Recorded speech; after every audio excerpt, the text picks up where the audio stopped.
that is the most like understandable, like most understood form of serialized, systematized violence is fascism. It's the type of violent systems that we here in America, luckily, right now we're still anti-fascist somewhat, look at and say, that's violent.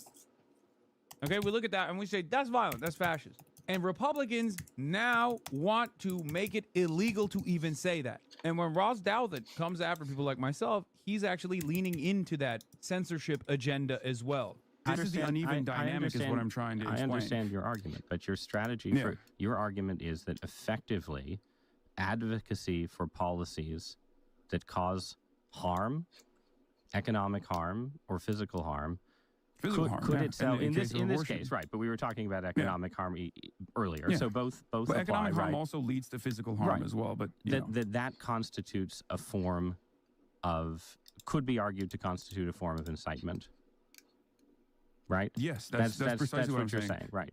Yeah, and that's actually the argument with policing, right? But so policing is a necessary institution. But then why people can just point to it and demand more of it? But that in that demand, they're technically demanding more of the unreasonable outcomes and the unjustifiable outcomes of policing that lead to, for example, the death of George Floyd, right? Right, or numerous other cases. But this analogy is itself part of why people think you are normalizing the things that are taboo, which again would include right-wing forms of violence. But if your theory is all of these things are incitement, if you support... He's about to say you're a hypocrite, but he doesn't understand you have your own moral compass. Yeah, I mean, I think he's like gearing up to be like, well, that's what you do. Like you're saying that, right-wingers are doing this. That's what you do. And I'm saying, yeah, my job is to describe that is wrong. That's what I'm doing. That's why I think it was important that I laid out initially that like politics is about the distribution of resources and power. And one of the key components of the distribution of power is the distribution of violence. Like who gets to do it, who gets to be on the receiving end of violence. So like in that sense, it is a constant. Yeah, right-wingers do that for police brutality. I say it is unacceptable. Those systems of violence are unacceptable. And one of the undesirable yet inevitable outcomes of such a violent structure is going to be violent resistance. Sometimes that violent resistance is going to be just. Sometimes that violent resistance is going to be unjust. But the very fact that it's not always just in terms of retaliatory violence is the reason why we must solve these issues at the legislative level. That's it. Or at least deal with it in a more organized fashion, in a more directional fashion. That's my argument. Putting more people in jail, that's incitement. If you support, border security, that's incitement. It's incitement all the way down. Like you're basically saying the person who incites violence against a politician is in the same position as the person who supports border security. And that seems like an argument that lends itself to encouraging people to commit political violence because you're saying, oh, it's all normal already. What's a little more? What's one more act of incitement in a world of incitement? You're just normalizing it when you make that argument.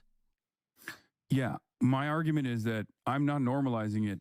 It's already normal. Mm-hmm. I don't want it to be normal. I want it to be abnormal. I want people to actually take a serious look at the violent structures that already exist that from the point of the recipient is already experienced as like a direct form of violence. But do you understand the broader point that I tried to arrive at in these conversations, for the record, which of course lend themselves so perfectly to quippy clips to just make it seem as though, this is a person that is very clearly inciting a certain thing. Or do you think I'm just like dancing around the issue? You can be honest. I think that I'll be honest. I think there's a reason that certain kinds of Marxism and socialist radicalism, when they...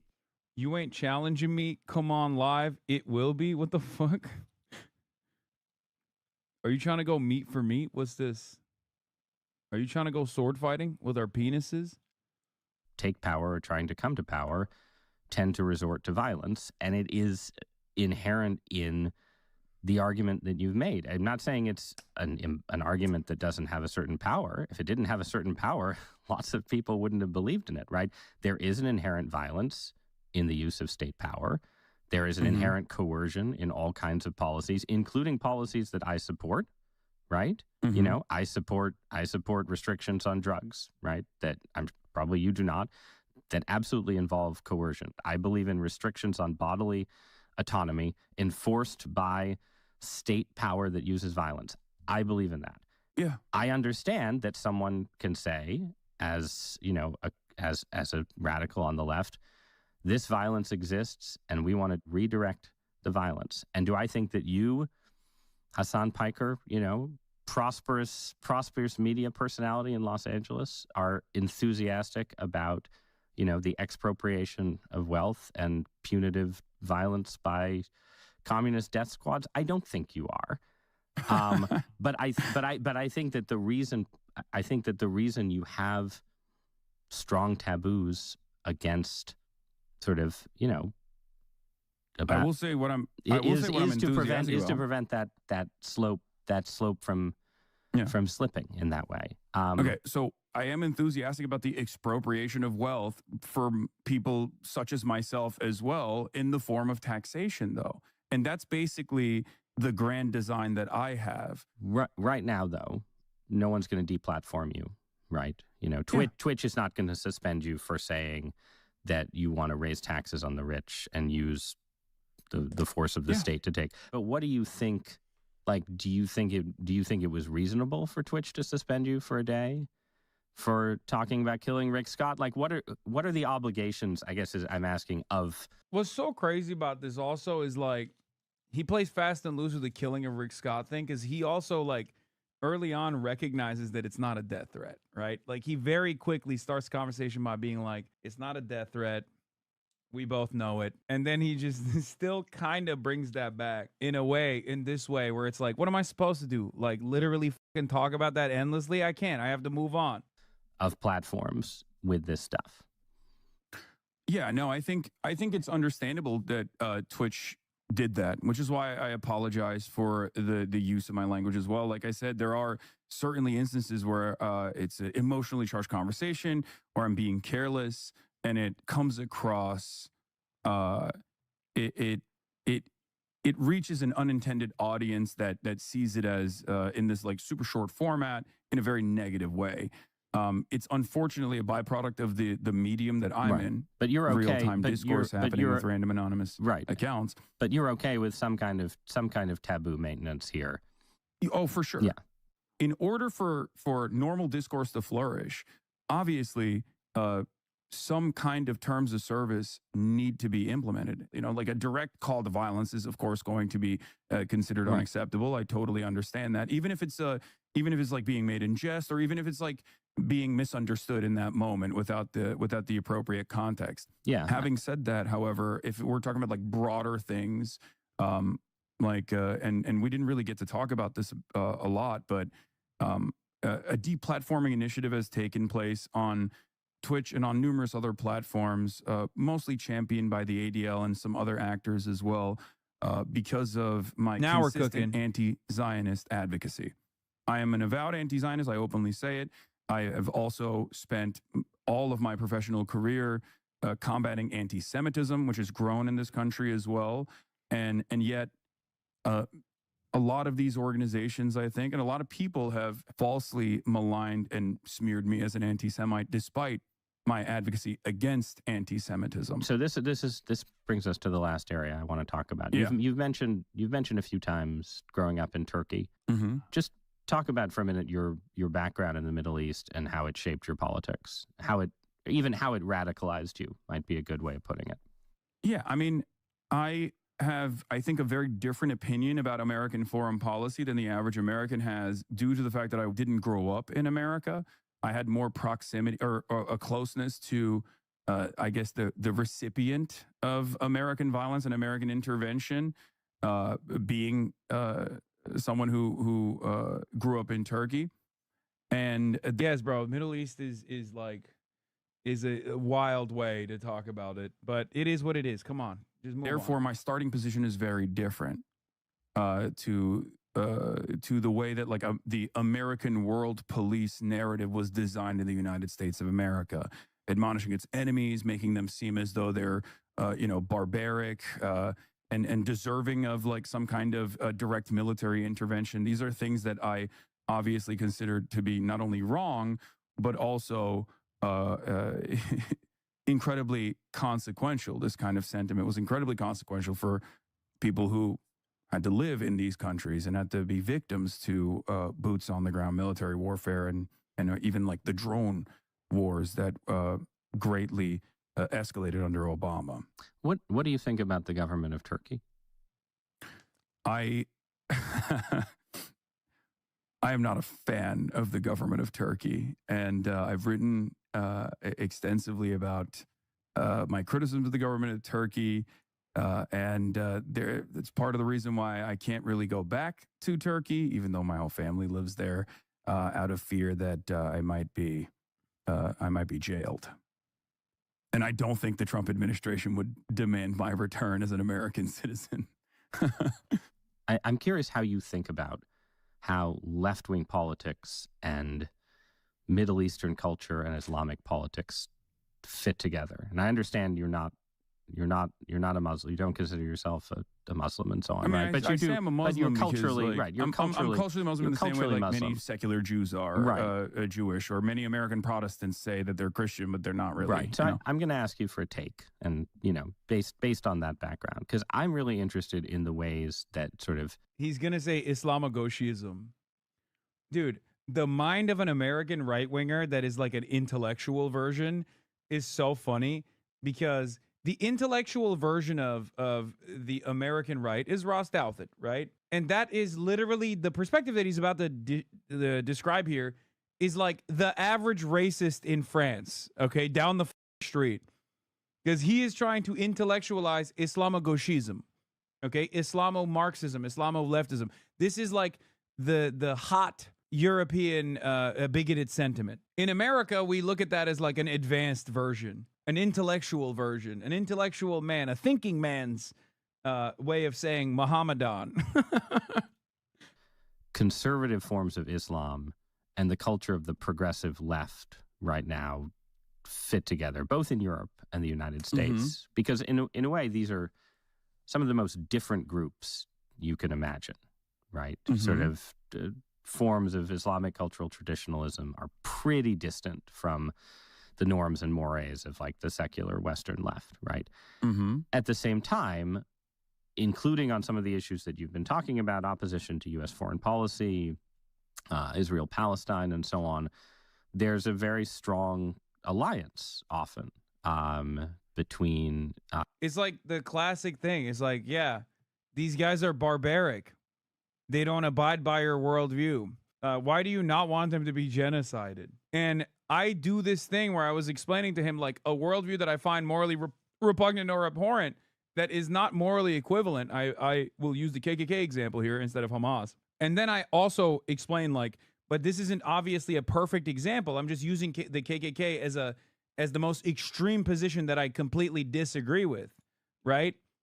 Even those people I don't think should be firebombed and killed and genocided or whatever. But anyway, let's keep going. Muslims who feel the U.S. is too imperialist or too pro-Israel, right? And these groups, and it's a pretty important force in European politics. And you see it, I think you see it more in progressive politics in the U.S. right now as sort of opposition to Israeli military operations. Also, dismissing the progressive aspects of Muslims while calling them evil because of Islamagoshism. Yeah. If you're Muslim, automatically you're barbaric and evil and right-wing and backwards. Also, oftentimes the people that say that are literally evil and backwards and right-wing, which is really funny. It's something that I joke about all the time. Like, conservatives hate the conservatism of brown conservatives. Like, how many times have you heard, like, Ben Shapiro? Or even, like, Asmongold will do this sometimes. We'll be like, oh, they hate trans people over there, right? And it's like, but don't you also kind of hate trans people? Like, I don't understand. You don't want them in your video games? You make a big deal out of it all the time? Or not even Asmongold. Grums. Grums is a great example of this. He was celebrating that Saudi Arabia bought Electronic Arts.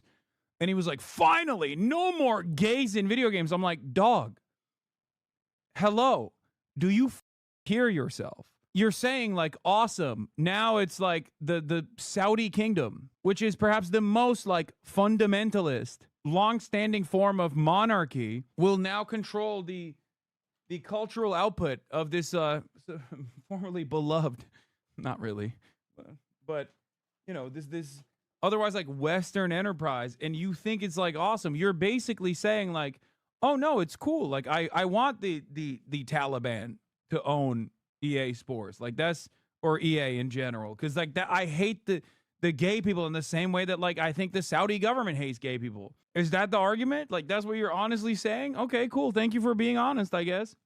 Has become more and more of a litmus test. Which, by the way, no one is going to, Saudi Arabia is not going to make, is not going to do an anti-woke initiative for EA. They don't give a shit. They just want to diversify their portfolio. People are so stupid. Yeah, I'm just curious if you have thoughts on like how that fits together. These two very different, very culturally different groups having a kind of alliance of, is it alliance of convenience? Is it something more? What do you think about that? Super easy to explain. I disagree vehemently with the Klan. I don't want Arkansas to be firebombed into oblivion. I don't want the children of Klans members to be killed at their schools. I don't want the hospitals that Klans members go to be bombed as well. And I'm not even making an equivocation between the Klan and, for example, Hamas, which I consider to be a resistance group. They have a emancipatory movement, ultimately. I don't agree with their internal politics, their domestic affairs. I don't agree with a lot of the things that they represent or a lot of the things that they say. But these are utterly inconsequential in the grand scheme of things, in the overarching hierarchy, where the number one most consequential wrong that's taking place is not only 78 plus years of brutal occupation and apartheid, but then also the ongoing genocide for the past 2 years. I feel like that is far more important to address than any number of different like civil liberty initiatives that Muslim countries could engage in. And I think a lot of people see it that way as well, where they're just like, I don't think this should be happening. I don't think that this violence should be happening. And we need to solve that first and foremost. It's not necessarily that leftists in the West are like firm and committed believers in, I don't know, whatever kind of like stereotype version of Islamic fundamentalism. No, I don't. I don't think they are at all. That people present. No, I completely agree. That's I think a big part of why it's an interesting political formation, right? I'm going to run with the Klan analogy just because you offered it to me, right? Like, if there was a war against a small political state controlled by the KKK that followed in the aftermath of the KKK going out and killing a lot of African Americans, black women and children, and the larger region consisted of a bunch of regimes that, even if they weren't fully KKK, had some sort of white supremacist. He thinks this is a gotcha, but it's not, and you'll see why. Just, elements at all were authoritarian and so on, right? Like, I feel like a lot of people would see a little more complexity in that drama than you do in the way you talk about Israel and Zionism. Yeah. And I should say, I think opposition to and skepticism of the Israeli strategy in Gaza is totally understandable, and I've expressed it myself, right? But you're something more. Again, you're an anti-Zionist. Yeah.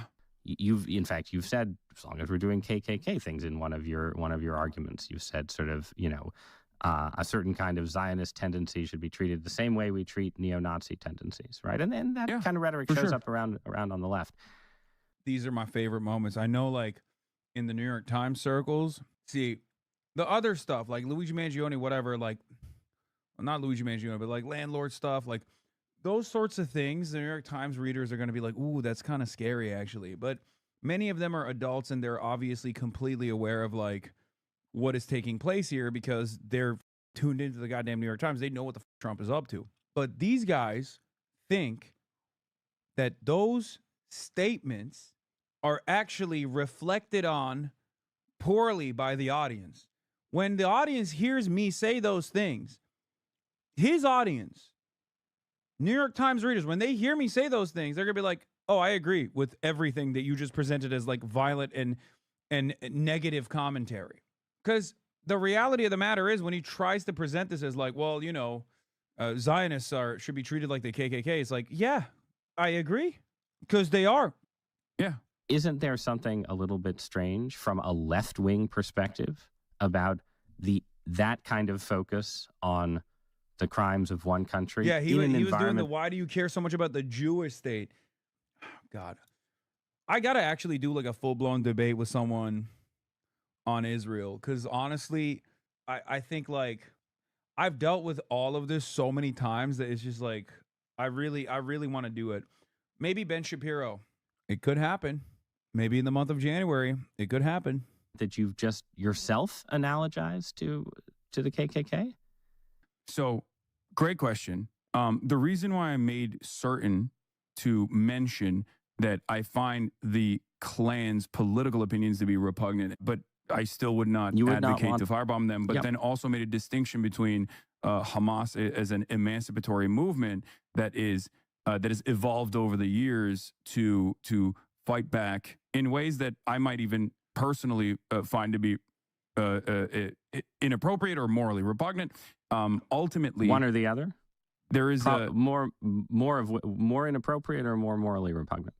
I think that as someone who believes in human rights, I think like targeting civilians is the major reason why I criticize Israel. It would be very hypocritical if I considered targeting civilians to be appropriate if it was done during an emancipatory struggle. Having said that, I do have the same understanding or the same the same conceptualization of that kind of resistance as I do with the ANC or as I do with the IRA. Or even with the abolition of slavery in this country, right? The reason why I don't think it's an apt analogy to compare the KKK to Hamas beyond like disagreements and enforcement is because the Klan has not been dominated, or the Klan itself has not existed under a brutal structure of like black supremacy that wiped them out. This is the reason why I don't think the comparison is apt in that regard, because I do agree with Palestinian liberation as a concept, whereas I would liken the Klan's operations or their worldview to the same kind of ethno-religious supremacy that is baked into Zionism as well, and the exterminationist policies, I think, that also exist within Zionism as well. So the Klan is a closer analogy when it formalizes and it turns into a system of violence to what Israel is doing. This is why I'm also not shy about making comparisons to even Nazi Germany, which a lot of people, I think, maybe a couple of years ago, even myself, would shy away from doing. Yeah, I mean, I think those comparisons are not really persuasive at all if you actually read about the things that the Nazis. I have. This is where it gets a little bit more heated, because this is where he goes into New York Times mode, okay, where he's like, okay, burp, burp, must defend Israel. Did on the Eastern Front and compare them to, whatever war crimes you accuse Israel of. Those comparisons seem pretty faulty to me. And they seem faulty in a way that, again, I think yields a kind of unique scapegoating of the Zionist state within the wider range of... There's fundamentally no difference to a Klan cross burning in a black family's yard versus settlers spray painting Jewish star on a Palestinian home. Straight the fuck up, of course. And that's just the settler violence, which is, again, backed by the state in the same way that the Klan was backed by the state as well, or at least the state was turning a blind eye to. I would go so far as to say that, like, no, actually, it's a great comparison, but we're not even talking about, when we're talking about fucking Gaza, obviously, then the comparison goes away from the Klan to Nazi Germany.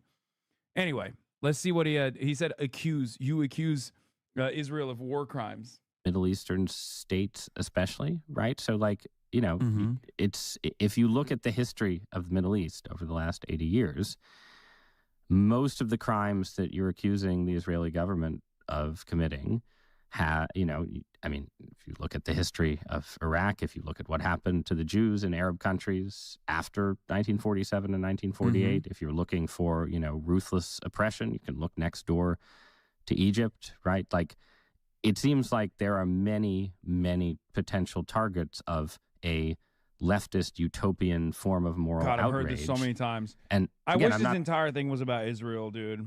I would have. God, I could talk about that for fucking hours. Also, this was like, I think we talked for 2 hours, and this is an hour long, so hour and 14. So right now, Israel is conducting a brutal war. And so I'm not So saying you I'm not. still don't consider what Israel's doing to be I genocide? agree. I agree with you that like right now it would be weird for you to go on your stream and say, let's not talk about Gaza. You know, let's talk about how the corruption of the Saudi monarchy. I agree with that. At the same, which, by the way, I do talk right. about the Saudi monarchy quite a bit, or numerous other collaborative states far before even the Abraham Accords were implemented. But you wouldn't describe yourself, right, as an I don't know what the right term is, but you wouldn't say like it's wrong for Saudi Arabia to exist because it was founded in some acts of violence, right? But can I elaborate on that? Yeah. I would say that it is utterly inappropriate and wrong if there were exclusionary practices, and some of this does exist in the Muslim states that we're talking about, where there was no allowance for example, Jews to come and live in these countries, right? And as a matter of fact, oh no, this is like recent. So yeah, he still doesn't call it a genocide, even after the UN called it a genocide. I'm pretty sure, speaking as a Christian, that there are some pretty exclusivist rules in more than a few Middle Eastern countries, right? So absolutely, and I see that as a byproduct of the rampant destabilization that has existed in this resource-rich region. And my criticism against these countries not having the allowance or not having any moment of respite to be able to evolve, I see that as a byproduct of American imperialism and Western imperialism as well, because it makes it a lot more difficult for people to have any sort of civil rights struggle when they're so predisposed with being bombed or being destabilized in one way, shape, or form, either in the hands of Israel as a destabilizing factor in the region, or directly through American intervention, British intervention, and the like for coups and whatnot to take place in these countries. It makes it quite difficult for the regime change to take place in a revolutionary manner. And the Iranian Revolution also is a great example of this as well. When you put a puppet state in charge that is Western aligned, a lot of people, and that puppet state must enforce its dominance over and over again through brutal practices of torture and mass incarceration, people are inevitably going to revolt against that. And what I have seen in my experience as someone growing up in Turkey, more often than not, the people that actually find themselves the most earnest anti-Western figures, the people that these resentful populations can unite behind, oftentimes actually wear fundamentalism as a way to show how anti-Western they are. And this is the reason why some of these like despotic regimes actually end up taking power. But you wouldn't extend, it seems to me like you wouldn't extend that kind of structural argument and narrative to the Israelis, right? You're like, well, to a certain degree, I do, but Israel's the colonial power in this situation. So yes, there's a difference between victims of settler colonialism versus those who are doing settler colonialism. And there's certainly a difference between people who have experienced colonialism or war and the destabilizing nature of war itself, or even CIA intervention, like in the case with Iran, are obviously going to have revolutionary movements that are going to have fundamentalist leaders, because those are the earnest anti-Western figures. Israel is not a comparison that you can make with Iran, because Israel's fundamentalism is similar to America's fundamentalism, which I think I brought up here as well, where I talk about Israel growing in its hate because of its refusal to examine the inherent contradiction of the humanity of Palestinians that they always have to dehumanize and then forcibly excise from the land. You know, there's so much. There's Western imperialism. You know, there's war. There's violence. This is how the Middle East, ends up with dictators and theocrats. Okay, the state of Israel has been surrounded by countries that deny its right to exist, have invaded it repeatedly, and yeah, Israel was too busy killing Palestinians to have a civil rights evolution to respect Palestinians. I know, that's nuts. I don't think, and yet that narrative to you does not inspire any sympathy for Cringe Lord, thank you for the 50. Israelis. Because Yes they're and no. winning, because they're currently winning. It's incorrect to say that my analysis does not factor in like externalities or resistance against like Israel's incursions, for example. Ultimately, it goes back to, did the Palestinians have good reason to say we oppose this? The war wouldn't have happened if Hamas commit mass murder. Hamas or ISIS. Can you not see that? And Ben Shapiro wouldn't waste his time on you knowing you're brainwashed to think Palestine are the divine. Well, I mentioned Ben Shapiro on purpose because he is going to waste his time on me. Exo Sophie, Exo. You can go back hundreds of years, and they always started their own wars with 5 Jewish countries. You know what's really funny about this, by the way? This is a damn near verbatim, identical argument against, like, Muslims that Nazis used against the Jews, dude. That's what's so crazy to me. Jewish Nazis straight up took what anti-Jewish Nazis were saying about Jews and made it their own thing. This is literally verbatim the 109 countries narrative. Bar for bar. When you hear Nazis go, oh, it's got to be a reason why Jews were kicked out of 109 countries.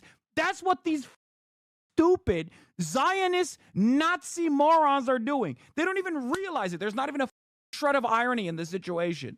Not even a little bit of an irony. Like, you don't even understand it. You don't understand that you are literally a neo-Nazi, okay? You are a Jewish neo-Nazi. How is this so difficult to comprehend? You're saying that about Muslims. There's a reason why nobody wants the Palestinians. I feel like half of the people that were sitting in, like, Holocaust studies were taking notes to be like, this is the most scary I've ever heard.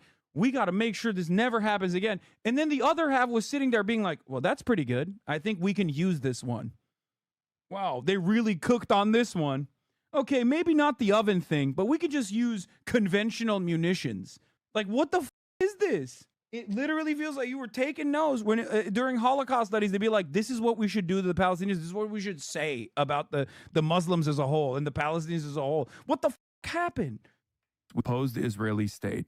Was it born out of ancient anti-Semitism? Check her reply bar for bar. What'd she say? What'd that dumbass say? It's facts, nothing Nazi about it. Yes, Nazis say that about Jews, dumbass. And when they're called out for it, they turn around and say the exact same thing. You're so stupid. God damn. That's just fascism. That's just fascism. There's no better description that this is a fascist ideology than this exact conversation that just took place. Or was it born out of an emancipatory need that all indigenous people have, all peoples of the world have, in terms of developing autonomy? Well, it could have an been, argument but it that could have Israel been both. makes for its own Jewish determination, right? A Jewish state's self-determination, but surely it could be both, right? You could say, of course, there's an admirable, understandable desire for emancipation, a desire to have your own homeland, but at the same time, at a certain point, when it hits a certain level of, KKK style hatred, you would say, even if the original motivation is correct, even if there are understandable motivations here, something has gone is correct. wrong. That's precisely the reason why it invokes a violent reaction, though. But ultimately, that is what Zionism ends up becoming. And like, he doesn't understand. I think he's talking about KKK style when talking about Hamas, and I'm talking about Israel. Like, that's why I was like, yeah, you're right. Of course, the KKK style hatred is going to invoke some kind of violent resistance. And I'm like, no, that's why Hamas is resisting violently. If left unaddressed, this inherent contradiction, this notion that of Jews, like, he doesn't understand that the comparison is more apt when we're talking about like KKK versus Israel. The comparison is more apt for Israel instead of Hamas. Self-determination is presented as like a totally normal thing. Everybody has self-determination. People have a right to develop their own nation state, but this one specifically has demographic concerns that require the eradication or the mass displacement of the indigenous population that do not fit the in-group, the demographic in-group. Come on, tell me that's not a cookening though for like liberals. I mean, Yeah, everybody has a right to self-determination, but you can't do that by being like, my self-determination requires me to be an ethno-state. Sorry. That's a cookening. All right.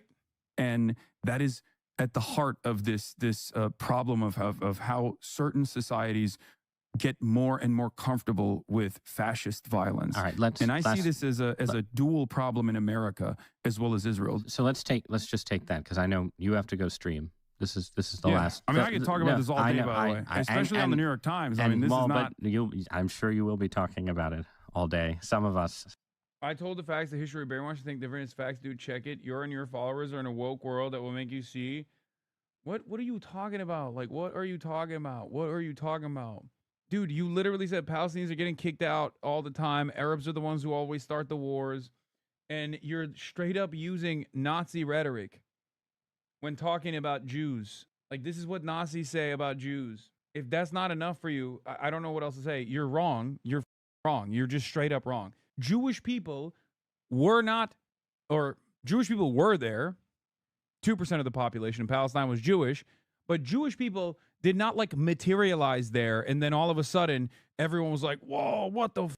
Like, we have to purge the Jews because we're anti-Semitic. Like, that's not how this happened, okay? It was a settler colonial occupation deliberately designed to slowly but surely, through a process of aliyahs, through a process of immigration initially, pilgrimages, in the same way that like the early colonists did in the United States of America, came in and caused a lot of chaos. The indigenous population understandably resisted against it. There were riots and protests and whatnot. Some of that even turned bloody and deadly.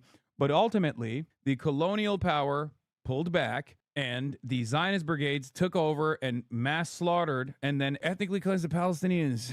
Oh, God, I can't believe we're doing this. Too scared to read the whole thing. 99% of the population think the way I do. Dude, you are literally schizo. Straight up, no one agrees with you.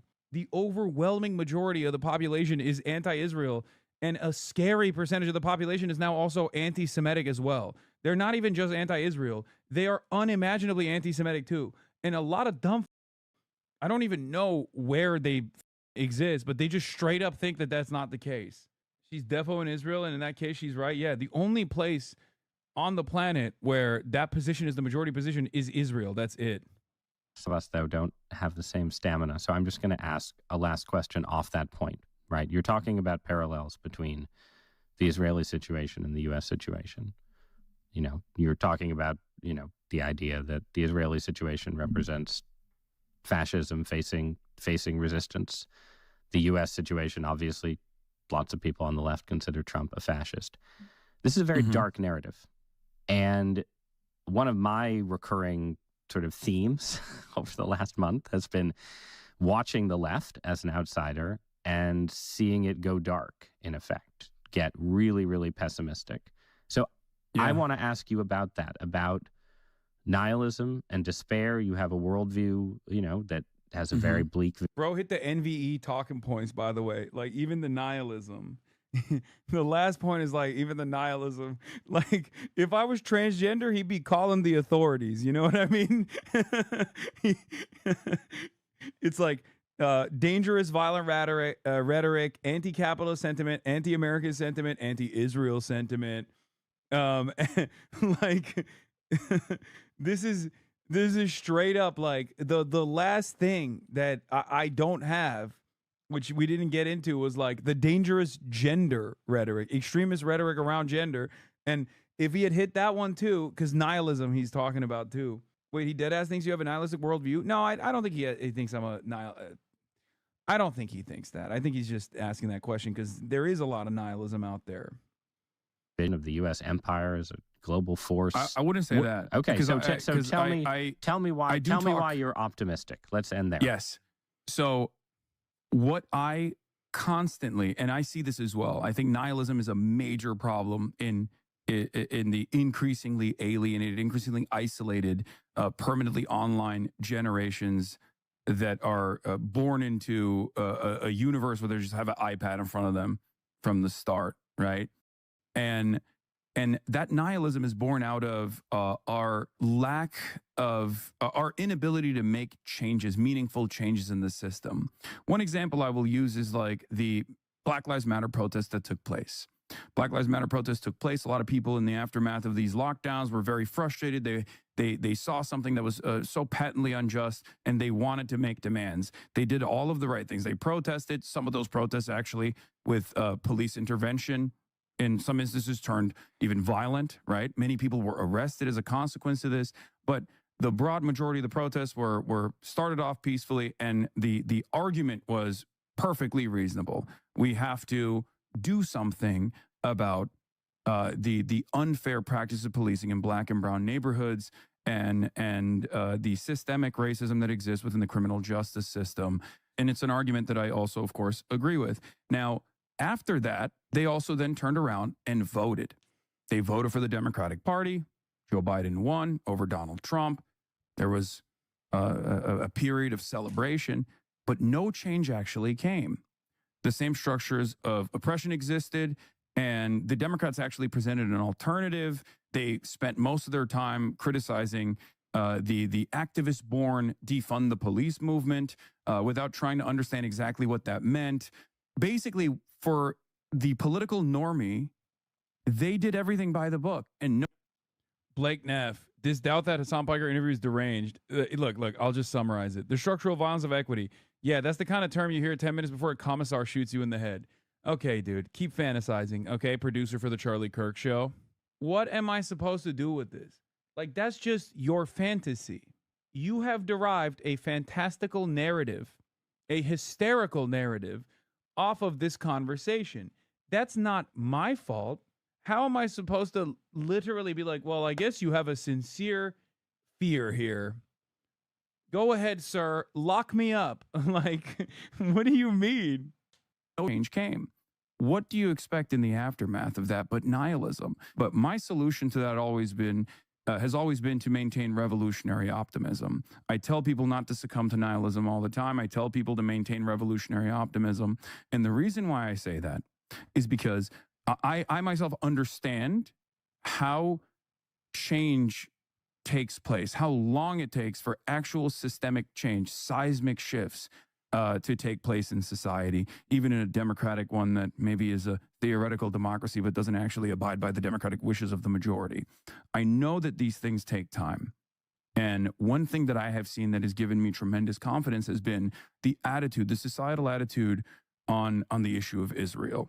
I think the sheer brutality of Israel's conquest over the Palestinians, what I and the international community now recognizes as a genocide, has, I think, made people, in spite of the media sanitation, made people reflect on that and made people recognize the truth. So that actually gives me a little bit of hope that I think people do have the capacity to see exactly what's going on and have the capacity to recognize right from wrong and to demand change, no matter how impossible said change feels. Hassan Piker, thanks so much for joining me. Thank you for having me. You're very welcome. I gotta talk to Ezra, bro. That's what I gotta do. I gotta talk to Ezra. Give me Ezra. I'm going after all the New York Times guys one by one. I think Hassan actually walked an impressive line in this interview. No rage bait, but politically advantageous considering the audience here. You can see the exact moment Ross finds out you can't throw Hassan around like a chunky Reese Witherspoon. Wait, what? Insane interview. Ross putting words in Hassan's mouth and basically saying, I don't believe you when you say you don't advocate for violence is embarrassing. For those who are not aware, the guy on the right is 45 years old, only 10 years older than Hassan Lamau. The hilarious way Hassan will describe his worldview, then this New York Times dude tries to reframe Hassan's statement by inserting as many violent semantics as possible, and then just ask Hassan if he agrees with it. This isn't a debate, just an agonizing series of attempted gotchas. The U.S. is literally in the middle of a far-right coup that will probably never be undone, and the centrist intellectuals think the problem is socialist, same as it ever was. That's why the right-wing worldview is so funny. Because, I mean, this guy perfectly describes it. The audacity of that interview, calling the left dark, after saying he's okay with systematic violence on women and denying the genocide, is actually wild. This is why I have hope. Because there are so many liberals themselves who look at what's going on right now and are understandably disturbed, understandably terrified about the future. And therefore, they're trying to make this a thing. Yeah, this is the takeaway. The main takeaway from the New York Times thing is like the right wingers are trying to use only this clip to be like, well, you know, there's a lot of liberals that are being shifted by this. I hope so. Ross, I think you lack the understanding of the term adventurous and its meaning in the leftist circles. You keep saying adventure as if it's on the hunt meant it as a compliment. Adventurism is frowned upon by most Marxists, seen as lack of understanding of theory and discipline. Chatter said they showed their mom and they were surprised that their mom liked you, Lamount. No, I think like liberals will look at that interview and not they won't leave that interview with like a very negative approach or a negative taste in their mouth about like what I'm talking about. Mic drop. I want people to actually take a serious look at the violent structures that already exist from the point of the recipient is already experienced as a direct form of violence. Pike is an interesting guy, but he's pretty clearly trying to have his cake and eat it too, saying inflammatory radical things while trying to sidestep the culture these things produce by saying it was always there or some such thing seems to me to be an enormous cop-out, frankly. In an era of such profound inertia, who hasn't entertained the thought? What leverage is required to effect meaningful change? We acknowledge that violence is not merely a social construct, but a fundamental observable element of nature, a force capable of unimaginable cruelty. Yet as a society, we are bound by principle, and we rightly denounce it. The irony is that the true glorification of force often comes from those in power. After all, Trump has explicitly equated fear as the ultimate source of power. While figures like Hassan Piker may occasionally push boundaries in their rhetoric, their honesty is a vital counterpoint to the political hypocrisy. Let us remember that revolution, which need not be violent, is sometimes a necessary catalyst. The collective task of discerning that moment falls to all of us. This got to be ChatGPT, right? I feel like it's a ChatGPT moment, maybe. I like Parker, though. I think he has a responsibility to be more careful with his rhetoric. I think the foolishness that he occasionally exhibits sometimes with live streaming form, I'm not sure it brings out the best in anyone. Whatever his faults, I think Piker bears witness to the lack of a coherent sense of community in our society. That is something the far left is attempting to address, while the center seems satisfied with the same old liberalism. They don't see that is what brought us Trump, but Piker does. He's ahead of the game in most aspects. Narcissistic young influencers who believe that every instantly conceived opinion is worth the attention of thousands of the products of our poor discourse platforms. Interesting how we can't have a similar discussion about Charlie Kirk's views, and not just because of his murder, but because the right, in his rush to canonize Kirk, has to ignore the mainstreaming of racism and sexism he advocated. Why is a liberal or even a Marxist revolution to be feared, but beliefs that have held women back for thousands of years, left minorities in fear, are celebrated? God forbid we advocate for a living wage or reasonable apartment rents, but if you want to promote lynching or celebrate women being forced back in the kitchen, why you're a hero worthy of comparison to Jesus himself? Let's pause and reflect on the fact that Jesus was pretty much to the left of Pike here. Pike. Proclaiming the need to feed the hungry, house the homeless, and forgive our enemies. But sure, clearly all of our problems are due to the excesses of liberals, right? Jesus would want mass ICE stormtroopers in our neighborhoods. Or maybe the real hypocrites are those who pretend to be Christians. Maybe the real messengers are those who pretend to be secular Marxists. Maybe the rich aren't supposed to be our models. What the brother? The New York Times comment section is writing revolutionary prose. It's like, I didn't realize. Amazing. This is the first time I've seen an actual Marxist be given even a second of time in a newspaper that lately seems to spend more and more time in articles that make fascism seem normal. If people heard what actual Marxists and anti-imperialists had to say, they might actually find themselves agreeing with us, which I have to assume is why we are so rarely allowed to speak in this space. I sincerely appreciate doubt that allowing this rare glimpse of a different world. People like this guy cracks me up. Free schools, free healthcare, free everything. Sounds fantastic. Problem is someone has to pay. Pay the teachers, pay the doctors. I guess this is what you get when you sit in front of a computer for 7 hours a day. Yeah, Don didn't like it. Keep this level of analysis of Charlie Kirk, Donald Trump, Pete Hegseth, J.D. Vance, Steven Crowder, Nick Fuentes, Matt Walsh, Candace Owens, Tucker Carlson, Rush Limbaugh, Jesse Waters, and Greg Gutfeld. Why does the New York Times insist on such an inflammatory title to this thoughtful and informed discussion by Hassan? The implication is that he's inciting violence when he's talking about the violence of our current system and why people are so upset. And that there is way out. The weaponization of the government and the media by the Trump administration is real and threatening. And we need 100s more Picards who clearly say individual violence is wrong and collective action is needed to move forward, move towards fairer society. What is going on? Hassan Piker speaks word salad. He appears to be making a very good living by doing so. He's just another guy on the web making a living by talking and talking and talking. That's my favorite type of guy who's like, man, this guy's a real yapper. Okay, that's all he does. It's like, okay, who the f do you think Ross Douthat is? That he's doing the same shit I've been doing. What is this? To be a socialist, to understand how hollow those symbols are without a commitment to those in power, little represent. Too much wealth is concentrated in too few hands. And now those hands are pulling the strings of a fascist administration. Our democracy is dying while they get rich. They are the enemy. The sooner you accept that, the sooner we can start fighting in earnest. Oh my God.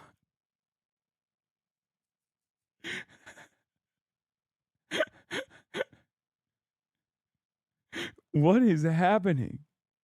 New York Times comment section being like, we must we, we must engage in agitative propaganda in our lives in order to foment a revolutionary sentiment in the proletarian now, not tomorrow, but now. We must not wait.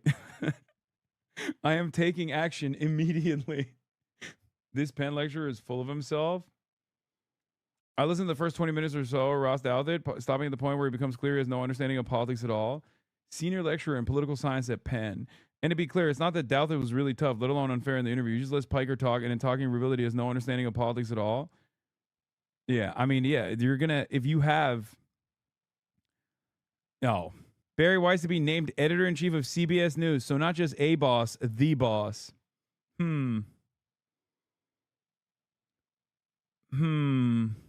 Oh, this is my favorite type of, he hates Trump because of populism. These guys love talking about populism. That's the real issue is the populism. That way you can say the extreme left is populist and they're wrong, and the extreme right is populist and they're wrong. Notes from the middle ground. Exactly.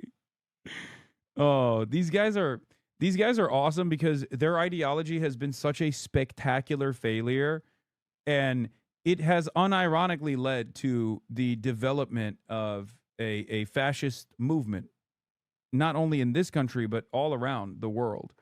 Like, these guys have created an environment for fascism to thrive in. And now they just have to sit there and still yell at the left and be like, well, the left is radical too. They're also radical too. I promise. This is what you're doing to the New York Times audience. I know exactly what this clip is. I knew it. You will be brainwashed. Me, America's son. Ha! That will be a challenge. You bet. I knew this was going to be are the all clip. those in league with imperialism. The bureaucrats, the big landlord class, and the reactionary section of the intelligentsia attached to them. New York Times comment section is the vanguard, is happening. So again, this is 48 hours before Charlie Kirk was assassinated. He was very clear and he was very explicit, and he did not back down, not in that Hamptons meeting, which they're all lying about, nor in this text thread. I'm not going to reveal the names of the other 7. Actually, you know what? I disagree with myself 4 seconds ago. Let's just throw in Josh Hammer for funsies. He's on this chat, okay? Anyway, let's get to Charles Kirk. Candace Owens has released a text message exchange she claims proves Charlie Kirk 2 days before his murder, complaining about Jewish donors pressuring him over Israel, with Kirk allegedly saying Jewish donors play into all the stereotypes. It's so funny, and I can't stress this enough. None of this proves that, 1, Charlie Kirk was going to publicly turn on Israel, and number 2, this doesn't even prove that Israel actually assassinated him because they were fearful that he was going to turn on Israel. This is, of course, reasonable criticism about donors that Turning Point USA has, Jewish donors that Turning Point USA have, pulling out because they were so frustrated at like even a little bit of ideological division on the issue of unlimited support and loyalty to Israel. Just lost another huge Jewish donor, $2 million a year because we won't cancel Tucker. I'm thinking of inviting Candace. Charlie says, Jewish donors play into all the stereotypes. I cannot and I will not be bullied like this,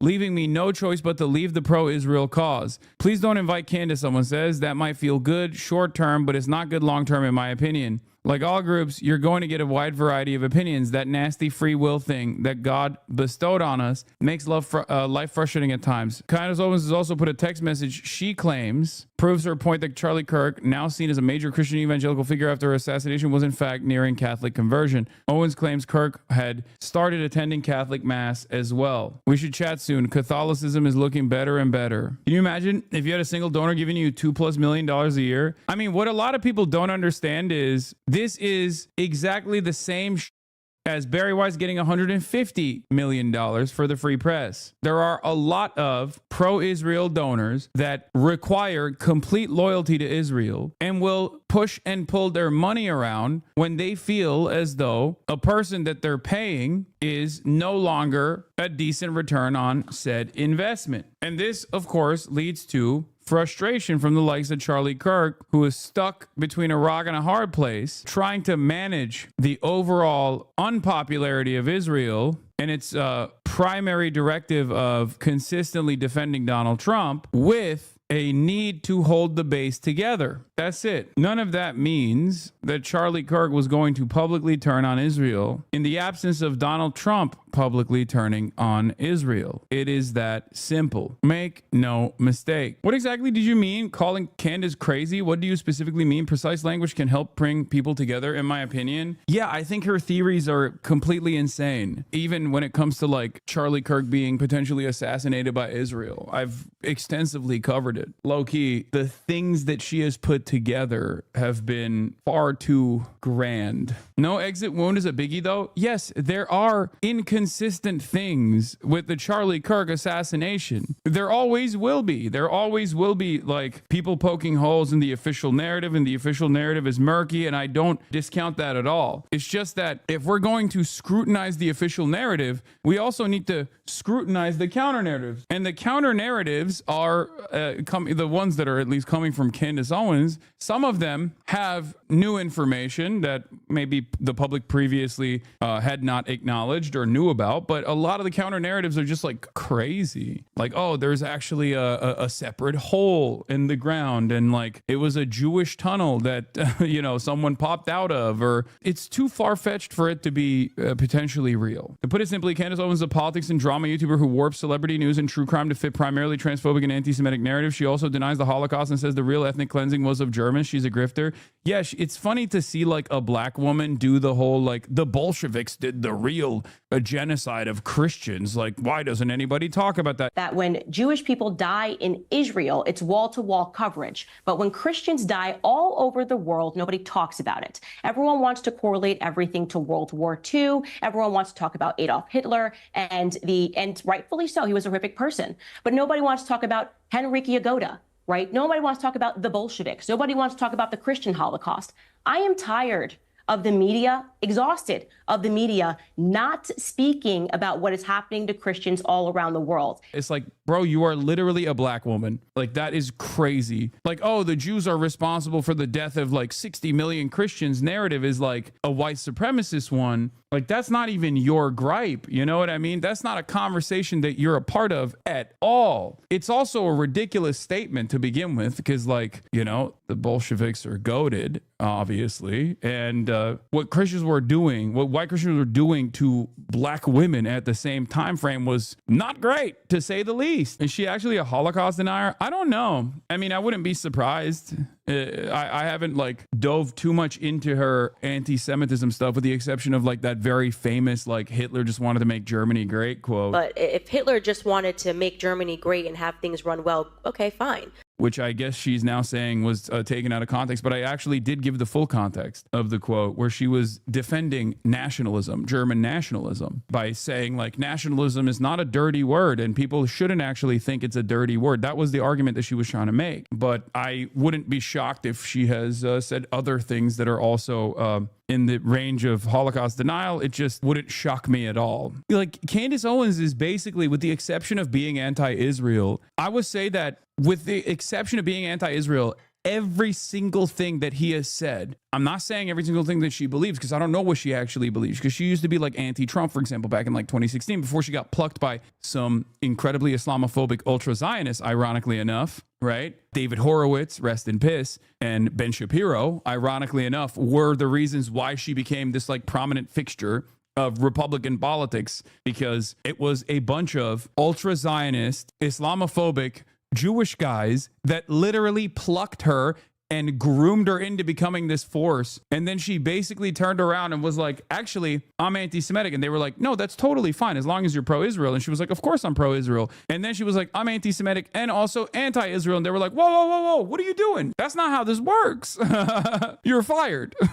That's literally what happened. I mean, she's had every bad and wrong opinion in general. Is there an argument he was paid to say horrible stuff about Gaza? Everything Charlie Kirk Kirk does is like Brandon Carrot is a good take on this. Okay, Charlie Kirk on a show. Listen, you have to kill and starve those kids. The rapture is coming. Israel's our greatest ally. My producer says Aaron Bushnell is Colonel Crispy. Charlie Kirk on Signal. Shlomo Borowitz didn't drop the usual 2 mil. Classic move from the shysters. Yeah, that's literally it. Okay, if you think Charlie Kirk wasn't like one, understandably angry at like the Zionist donors that were constantly calling him an anti-Semite because he recognized that like the floor was moving underneath these guys, and he saw it because he was constantly at college campuses. So he was around these people and he was like, guys, we have to do something about this anti-Israel sentiment. Like, we have to find a better way to communicate to Gen Z about like Israel, because like we're losing the support. This is going to be a major issue. I said this before. It's much easier to convince Americans to take an anti-Israel position on the virtues of like anti-Semitic conspiracies than it is to explain to them why America is so attached to the hip to Israel with like materialist analysis. And then on top of that, talking about like the consistent and pervasive Zionist lobby and the Zionist influence network that exists in Western society so that the money flow doesn't stop to Israel. What do you mean anti-Semitic conspiracies?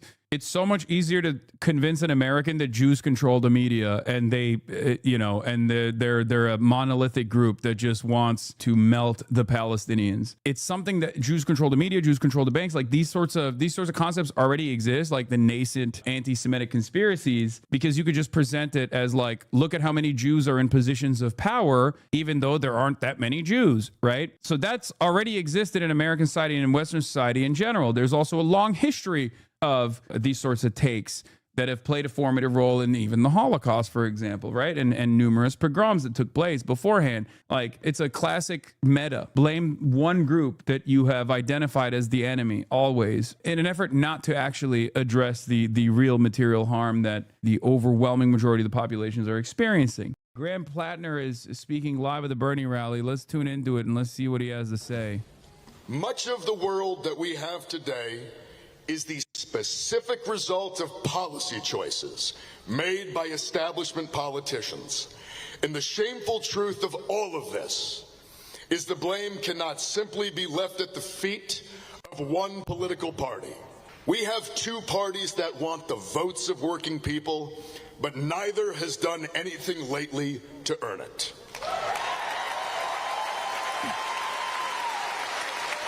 Yeah, his criticisms of the Democrats' feckless attitude has been getting a lot of play on Twitter and annoying people apparently, Support which I say good. Must be earned.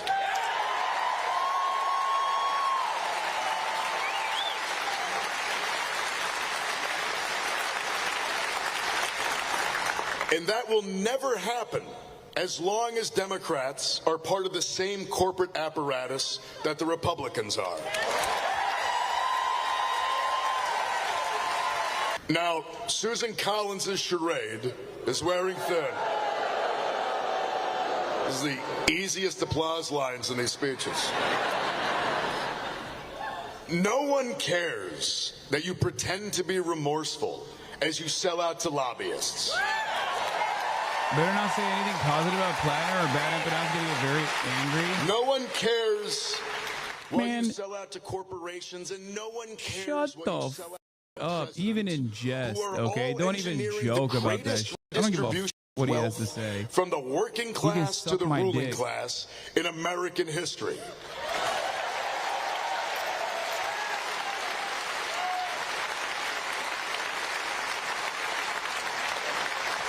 Symbolic opposition does not reopen hospitals.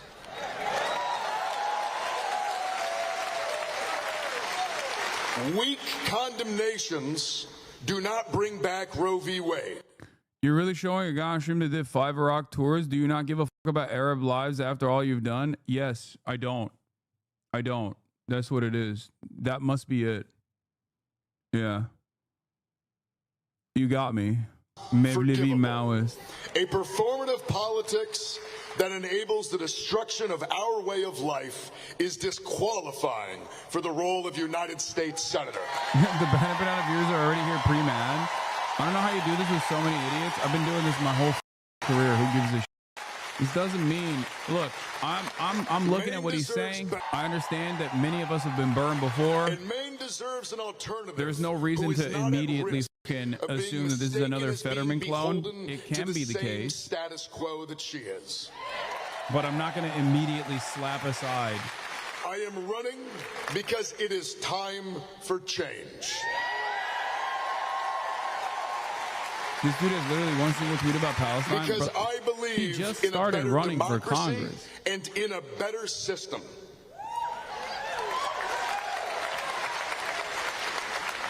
And I believe that a politics that is willing to sell anyone out is a politics that will eventually sell. Bro. I'm sorry. We can't. I'm not doing this whole thing with like leftists who just genuinely come in here and they go, look, man, I'm mentally ill, and you need to abide by my standards right now. You need to abide by my standards. Like, I'm the most mentally ill person you've ever encountered. I am a truly repulsive individual to every single person around me. To every single person around me. It is unimaginable how much I make people. I revile people. People are they shudder in disgust. They throw up when they're around me. And you have to be just like me in your analysis. My mental illness and my insanity is what makes me the greatest leftist of all time. It is a weapon. Get a job. Shut the fuck up. Calm down. I didn't say that his 5 tours, even his 5 tours is not even the major issue here, even though that is an issue. The actual issue is the fact that he also worked with private contractors. We'll see. We'll see where it goes. On the opposite side, it's like seemingly there is a movement for more populist left-wing candidates that are running. And I will always put a leftist ass in a seat if I can. Mental illness is not a moral wrong. What the man, shut the up. You know that's not what I'm talking about. It's not. But when you present your own schizophrenic hallucinations as though it's like the most morally consistent political position, it sets a setback for us, for all of us. Shut up, please. Our taxpayer dollars can build schools and hospitals in America, not bombs to destroy them in Gaza.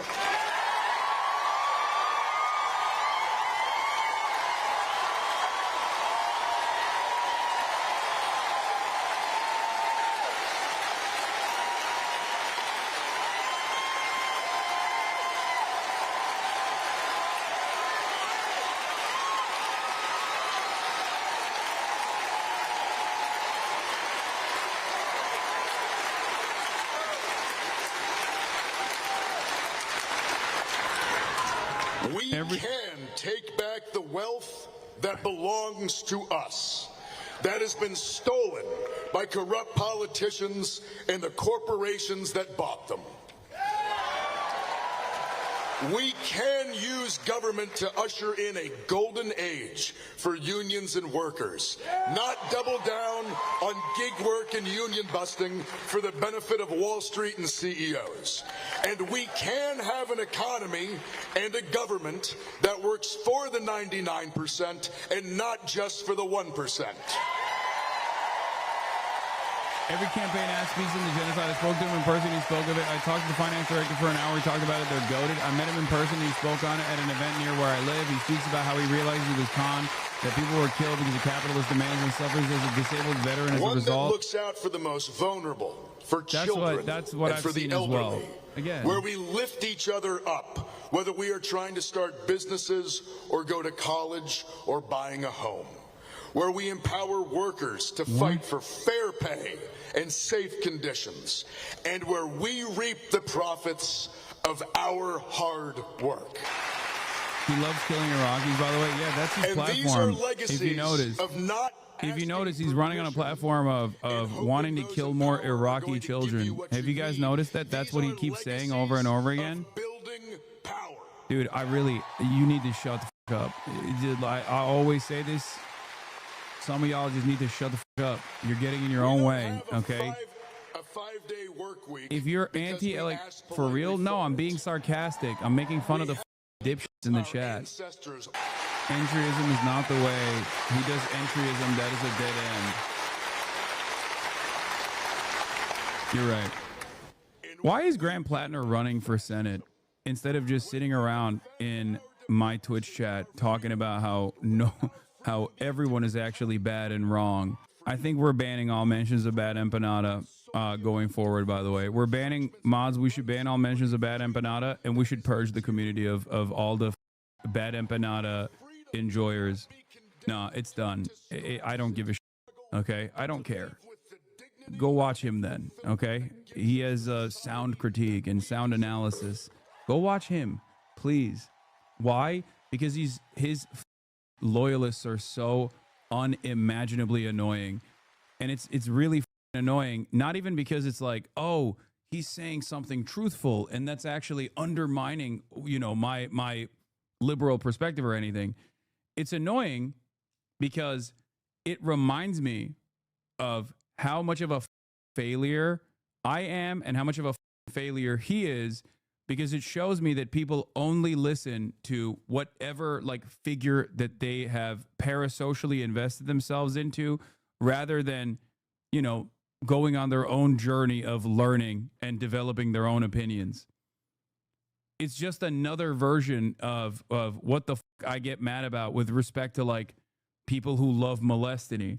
Obviously, with Bad Empanada, we are aligned on the ultimate goals, I think. But it's so dumb and childish to come in here and be like, wow, he said this. I don't care. He is an irrelevant figure. He's even more irrelevant than I am. You guys have propped us up, myself and Bad Empanada and whoever the you watch and listen to, as though we are these these beacons, these political revolutionaries or whatever. It's not the case. It's not the case at all. We're cooked. We have no semblance of organizing.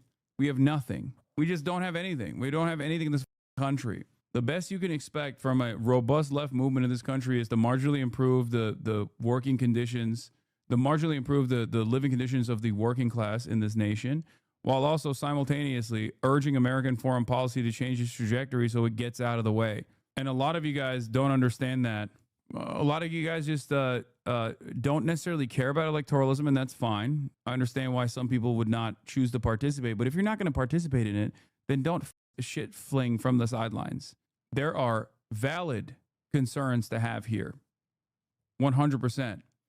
But if you're shutting yourself off from even analyzing the situation, interpreting it on your own because you listen to an Argentinian dude or you listen to an Australian dude living in Argentina and his assessment of it, and just you're repeating the talking points in here, then you're not engaging in any sort of real critique. That's number one. Number two, once again, when I look at these sorts of developments, I look at it from the frame of what the broader American, what the broader government and their attitude is on these sorts of issues. This person is above and beyond aligned with, at least the way he's communicated himself so far. This person is far above and beyond the expectations of a Pete Buttigieg or whatever the establishment's trying to present as the best path forward. The way I look at it is you could take issue with Zoran, you could take issue with Graham Plattner and their campaigns. But would America be in a better situation overall if we had 100 Graham Plattners as opposed to not having any? And if the answer is yes, you move on with that assessment in mind. I'm not demanding you idolize him, but I can't even open up the conversation without a bunch of people chirping at me. It's ridiculous. We're not going to play that game here. If you think that this implies that I'm betraying this revolutionary sentiment or something, then sure. I already said you can't be pro-Israel and garner support at this stage. And it's obvious that not only is he tackling the issue of Democrats' inability to put hurdles in front of the accelerated fascist administration, he's also openly communicating that what Israel is doing with our support is a genocide. So he absolutely passes that. He absolutely passes that bare minimum standard. These are my metrics. You might have different ones, and that's okay. But the thing I won't allow you to do is come in here and just chirp because you watched a YouTuber and you're just trying to relitigate his anger in here because it makes me feel like you don't have any stake in this at all. And for you, praxis or political action and political engagement is simply yelling in a Twitch chat. And that's morally repugnant. It's disgusting. Go build the fucking vanguard on your own on the countryside. Tell you a story, if I might, which I think epitomizes kind of where we are. I'm on the Veterans Committee, and I take very seriously the need to make sure that our veterans get all of the health care and the other benefits that they are entitled to. Wait, why is Bernie not saying all veterans should be driven to suicide for their crimes against humanity? That's so... Man, you know he's fake. You know? That's crazy. That's the expectation some of y'all have, like, unironically, when you come in here and you chirp. Still dragging it? Yeah, I'm dragging it. I'm dragging it. And I'm going to drag these nuts across your fucking face. So if you're paying 50% for housing of your income, what the hell do you have left to spend on? You have nothing, right? So you got a housing system broken, educational system being really attacked right now, healthcare system broken. And everybody knows the importance of good quality food to stay healthy, right? Anyone go to the grocery store lately or try to buy decent quality food and see the price? To do two things, it's a difficult moment in American history. Number one is we got to take on Trump every day of the week. In every way we can.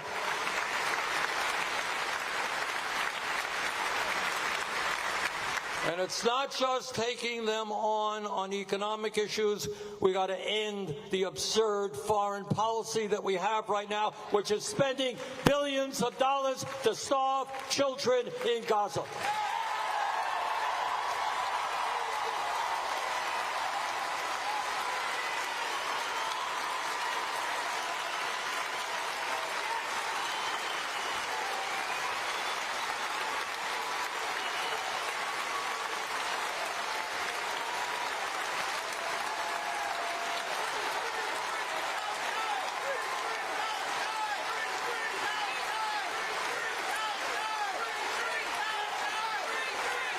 And one of the reasons that I want Graham Plattner in the Senate with me is he will stand with me.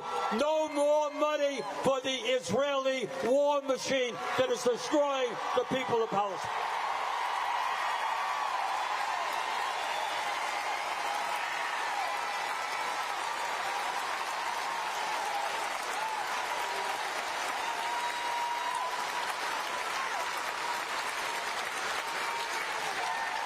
Dude.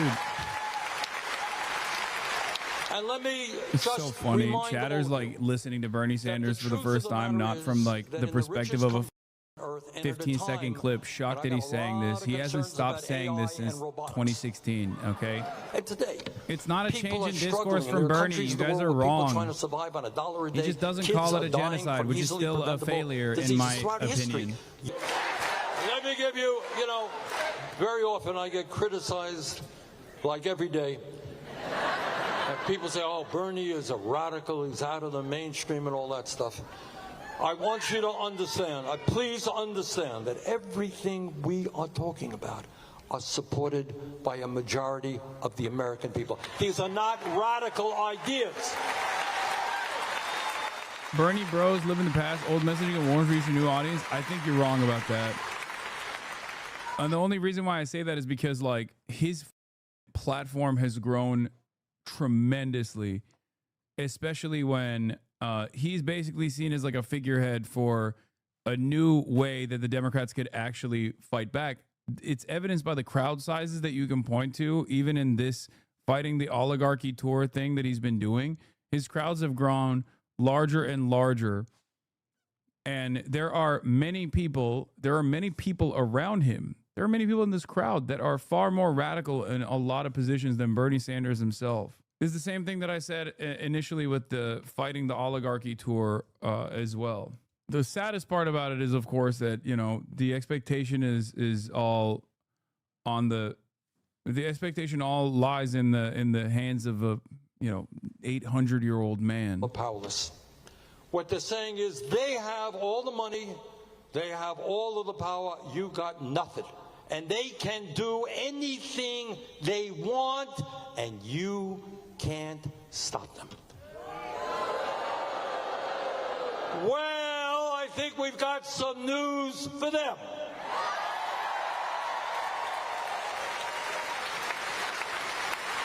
Not only can we stop them, not only will we stop them, but for the future of this country and, in fact, the world, we must stop them.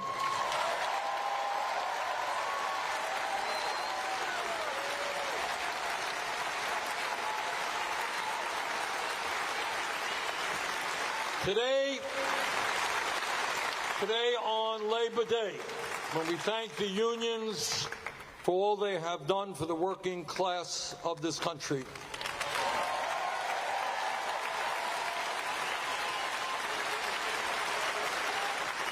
we understand and remember what a union is. A union is the understanding that one person cannot do it alone, that we all have got to come together to fight with and for each other. And what the union movement is about is solidarity forever. Thank you all.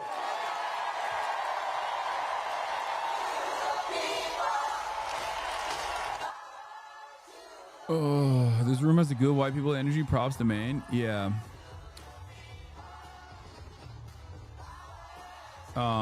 We'll see. We'll see what happens.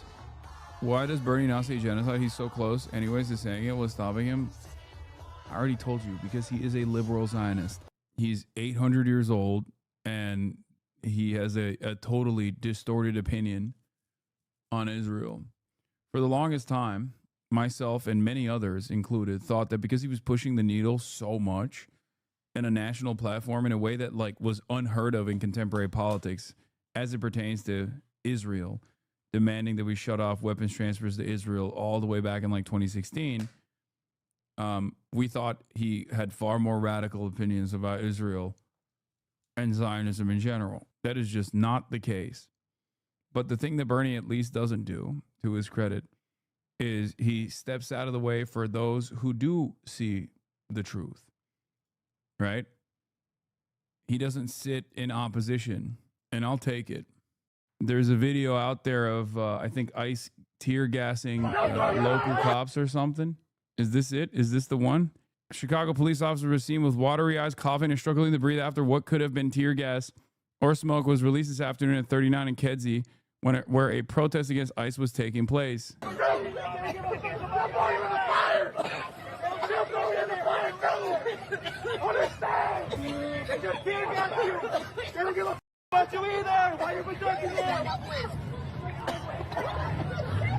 Come on, man. Tomorrow it's you. That's so funny. That's some hog on hog violence right there, baby. These guys are usually the first to deploy the tear gas, so I'm surprised. I'm surprised to watch this in action, you know? They don't give a about you either. Yeah, it's true. Come on, man. Y'all, you know that was up. Y'all know that was up. Hey, Trail, wake up! Wake up! Wake up! We're gonna go this way, and then we'll see. Wake up! Wake up! Wake up! Y'all don't get, none of us get paid enough for this. Hey, it's time to get up! Job Get up and now! arrest ICE! Wake up! They shot a Chicagoan Wake today! up. Arrest ICE! Wake up! Wake up! That'd be pretty sick if they started arresting ICE. Chicago and standing up and running ICE out. Oh, I saw this one as well. This video is great. Here it is. Southside Chicago, Windy City residents run off immigration agents to save a man mid-abduction on 63rd and Costner Avenue.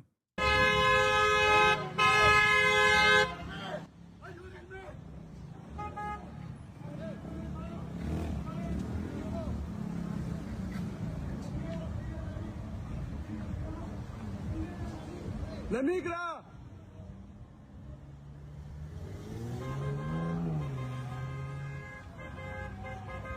Legally, Chicago Police Department can arrest federal agents if they're breaking the law.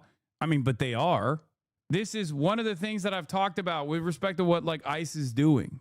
a lot of what they're doing is on shaky legal grounds. Of course, they are abiding by the wishes of the federal government, but the warrantless apprehensions and the fact that like they're engaging in the what the ACLU calls is operations in constitution-free zones, 100 miles from airports, all international airports, and 100 miles from every border that the United States has, which of course means a population of 70% of Americans, like an area of operation.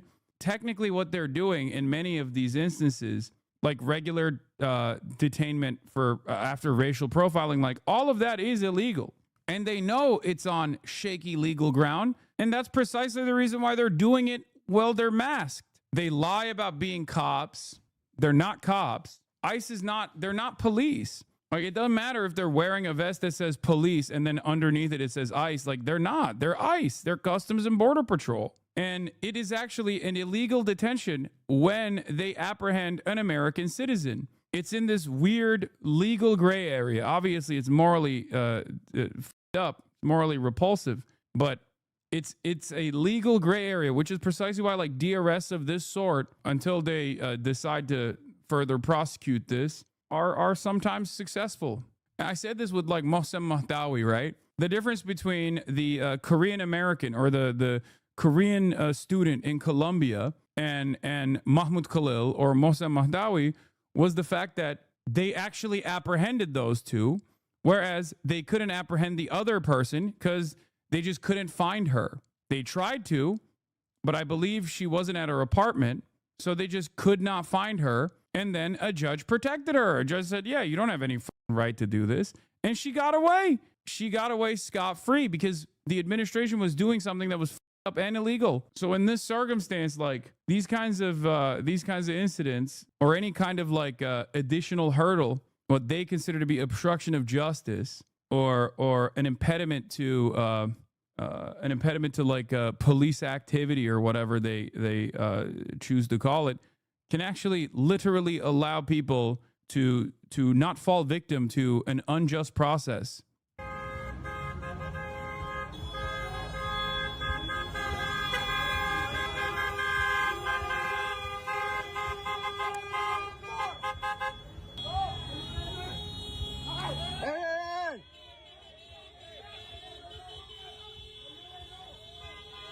No. Fucking asshole. Look at this asshole. What do you recommend people do when you see ICE apprehending someone? Look, be safe. It's a choose your own destiny type adventure. Definitely record though. Definitely film them. That I can say.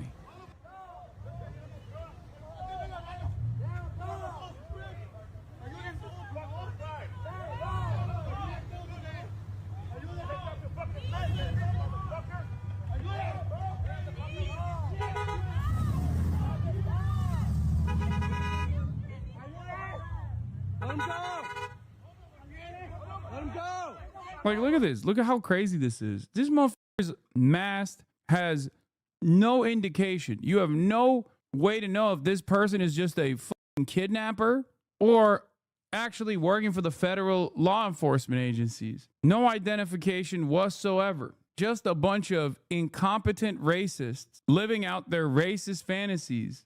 He is motherfucker, ha ha ha. You won't be laughing when you see this kind of vigilante action, seemingly vigilante action, when it happens to you or a loved one, for the record.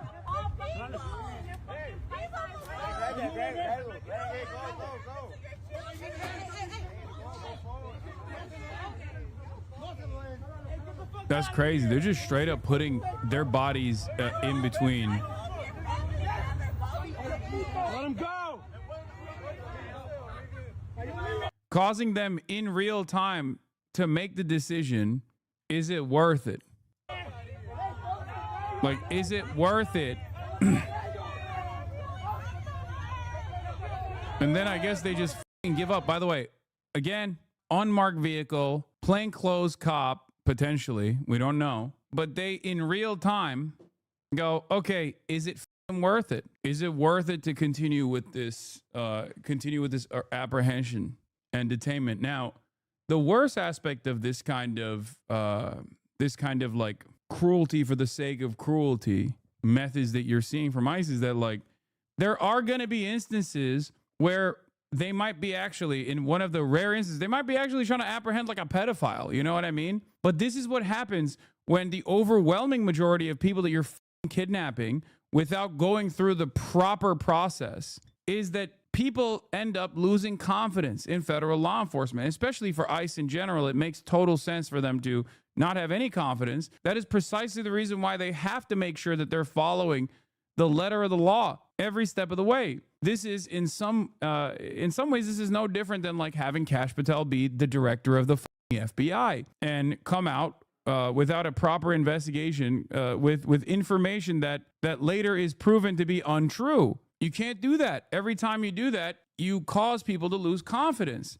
And a big part of law enforcement is authority. A big part of being able to conduct law enforcement action is by instilling a sense of confidence in these institutions, and therefore have the authority to be able to command people. When people lose confidence, when the public broadly loses confidence in a law enforcement agency, these kinds of things will inevitably happen. That's what happens. That's what happens when, like, you know, the overwhelming majority of people that you are apprehending are not actually doing any sort of serious crimes whatsoever. Stuff like this will become common. I stood my ground, but it was the police raiding my house. This is from December 8th, 2023.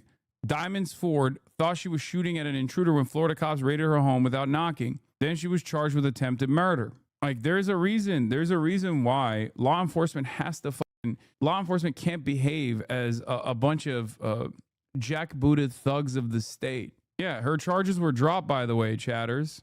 What a lot of cops don't realize is they're putting themselves in harm's way when they let this kind of shit fly. They think they are unstoppable. They think that they will remain unaccountable, not realizing that this kind of unaccountable, unstoppable violence that happens all over the country is not only going to frustrate people for understandable reasons, but it's actually going to cause them to lose complete confidence in these institutions that are supposed to be instruments of justice. And eventually that leads to complete chaos, complete anarchy.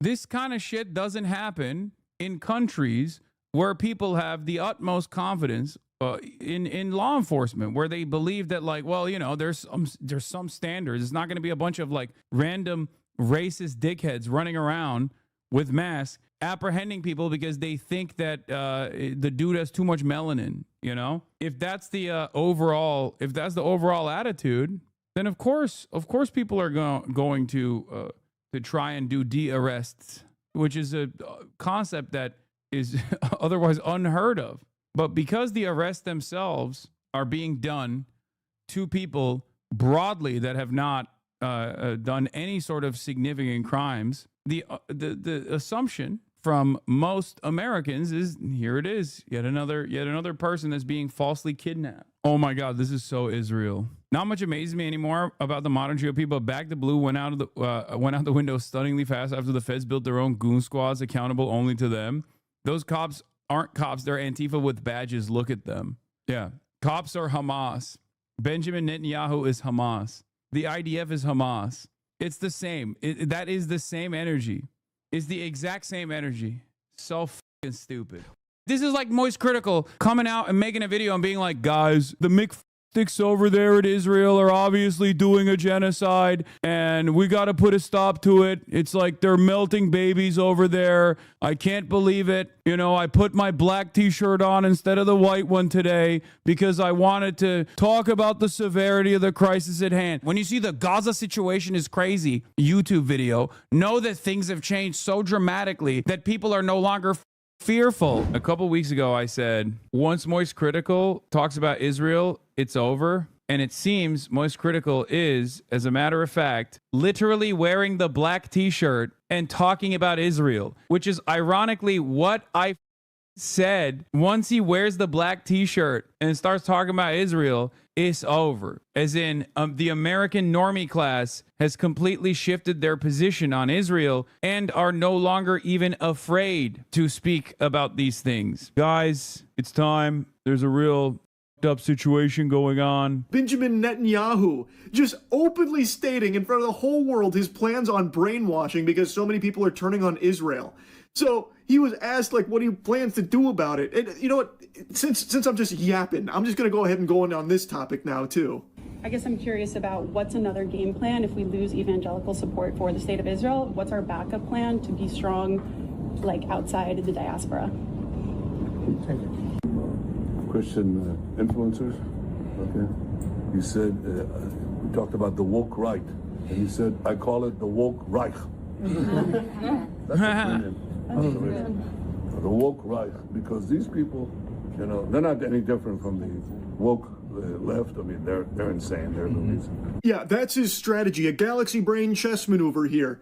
Call everyone that doesn't support Israel Nazis. Insane that Charlie's going beast mode for once. I mean, it's not that insane. Dude, someone must have clipped it when I was memeing about how when Charlie comes out with the black t-shirt and starts talking about, guys, we have a serious problem with Israel. That's when you know we've arrived at the normie position. Dude, I'm going to keep it very real with you. There is no world where someone like Charlie would ever in a million years say anything about Israel. You guys are straight up living in a totally alternative reality. If you think a person that people call a fence sitter professionally, okay, his own personal positions on Israel are irrelevant. I'm saying, like, as far as coming out and saying anything about Israel, because of how terrified most people have been to say anything about Israel at all, anything for Israel, anything to say about Israel at all. Because for many people, for content creators, for people with jobs, they are terrified of saying anything about Israel that's negative, because automatically you are public enemy number one. You're losing your job. You're going to be tarred and feathered, you're going to be called the anti-Semitic Nazi for the rest of your life. This means it's no longer the case. This means that normies have also recognized that there isn't a tremendous amount of social pressure that can be applied if you come out and you're like, what the fuck are we doing here? This is completely unacceptable. He is proving exactly what I've been saying for months, that Israel's censorship regime especially is very frustrating for regular Americans who might not personally give a what's going on there. Not to say that Charlie doesn't, right? I'm using Moist Critical here as a beacon. I'm using him as a way to tell you where, like, societal attitude is at. Yeah, a canary in the coal mine, a litmus test, an indicator, okay? Most people either don't know anything about Palestine or Israel and never really cared,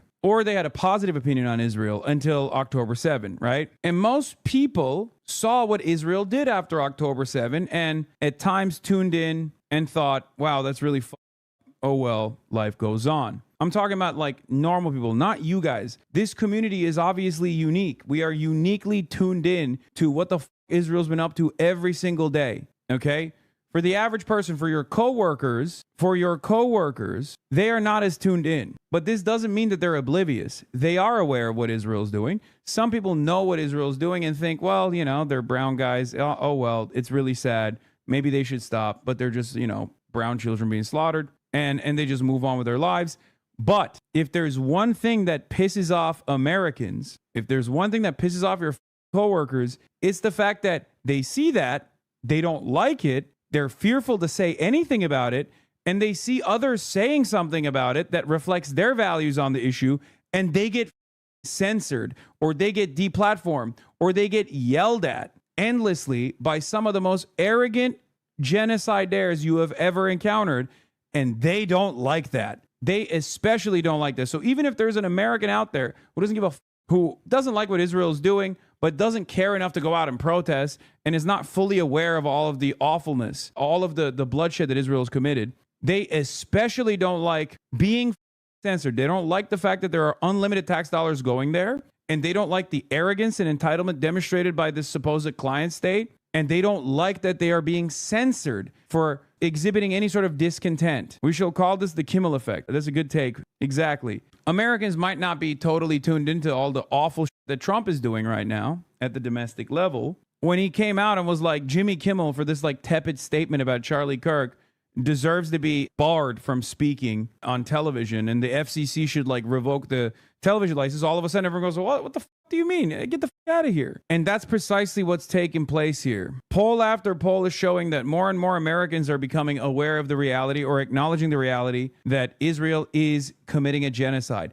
It's crazy to me that it's still 39% because that's precisely what this is, right? Wait, that's American. Wait, no, hold on. That's Jews. That's American Jews, brother. No, the percentage of Americans that say Israel's committing a genocide against Palestinians in Gaza is far higher than that. This is American Jews. Most American Jews say Israel's committed war crimes against Palestinians. About 4 in 10 say Israel's committed genocide. That's insane. That's huge. But yeah, poll after poll has shown that Americans are broadly aware of Israel's genocide, and pretty much every American you've ever encountered wants to reduce support for Israel. Pretty much every single American you ever encountered wants an arms embargo. Pretty much every single American you can encounter says it's a genocide. It's gone. It's done. It's over. Do you understand? 65% want sanctions. Oh, this is the Democrats. Okay, I was going to say, this is like, the percentages seem far too high for all Americans. But regardless, overwhelming numbers also recognize that Israel is committing a genocide. Majority of Americans also want to push for sanctions on Israel, okay? Not just Democrats. Because when you look at independents, their numbers are a little bit lower than the Democrats, and then Republicans are pro-Israel, but it doesn't matter, right? Because Republicans alone don't make up for Israel support. Like, with the exception of evangelical Zionists and Jewish Zionists, which also are no longer as pro-Israel as they used to be, okay? With the exception of evangelicals and Jews, most of the United States of America are no longer pro-Israel. And that happened over 2 years. You have to measure that against how pro-Israel Americans used to be. It is so over. And it's only going to get worse from here on out for Israel as far as like approval ratings goes. Americans are no longer afraid of even coming out as being anti-Israel. Because like in the past, many Americans would shy away from saying the truth. Many Americans would shy away from saying the truth because they were worried. Because nobody wants to be yelled at and be called a anti-Semite, okay? Especially because like when you get called an anti-Semite, especially by like these advocacy groups that do have a tremendous or did have a tremendous amount of institutional motion, your career is over, okay? This goes even beyond like people's distaste for speaking on political issues. And now it's like, it's no longer the Canary Mission doxing random like Palestinian nurses and because they can't dox every single person. You know what I mean? So they don't have that same environment of censorious fear, and it doesn't hit anymore. And secondly, we're going to have to use the tools of battle. And the most important ones are the social media.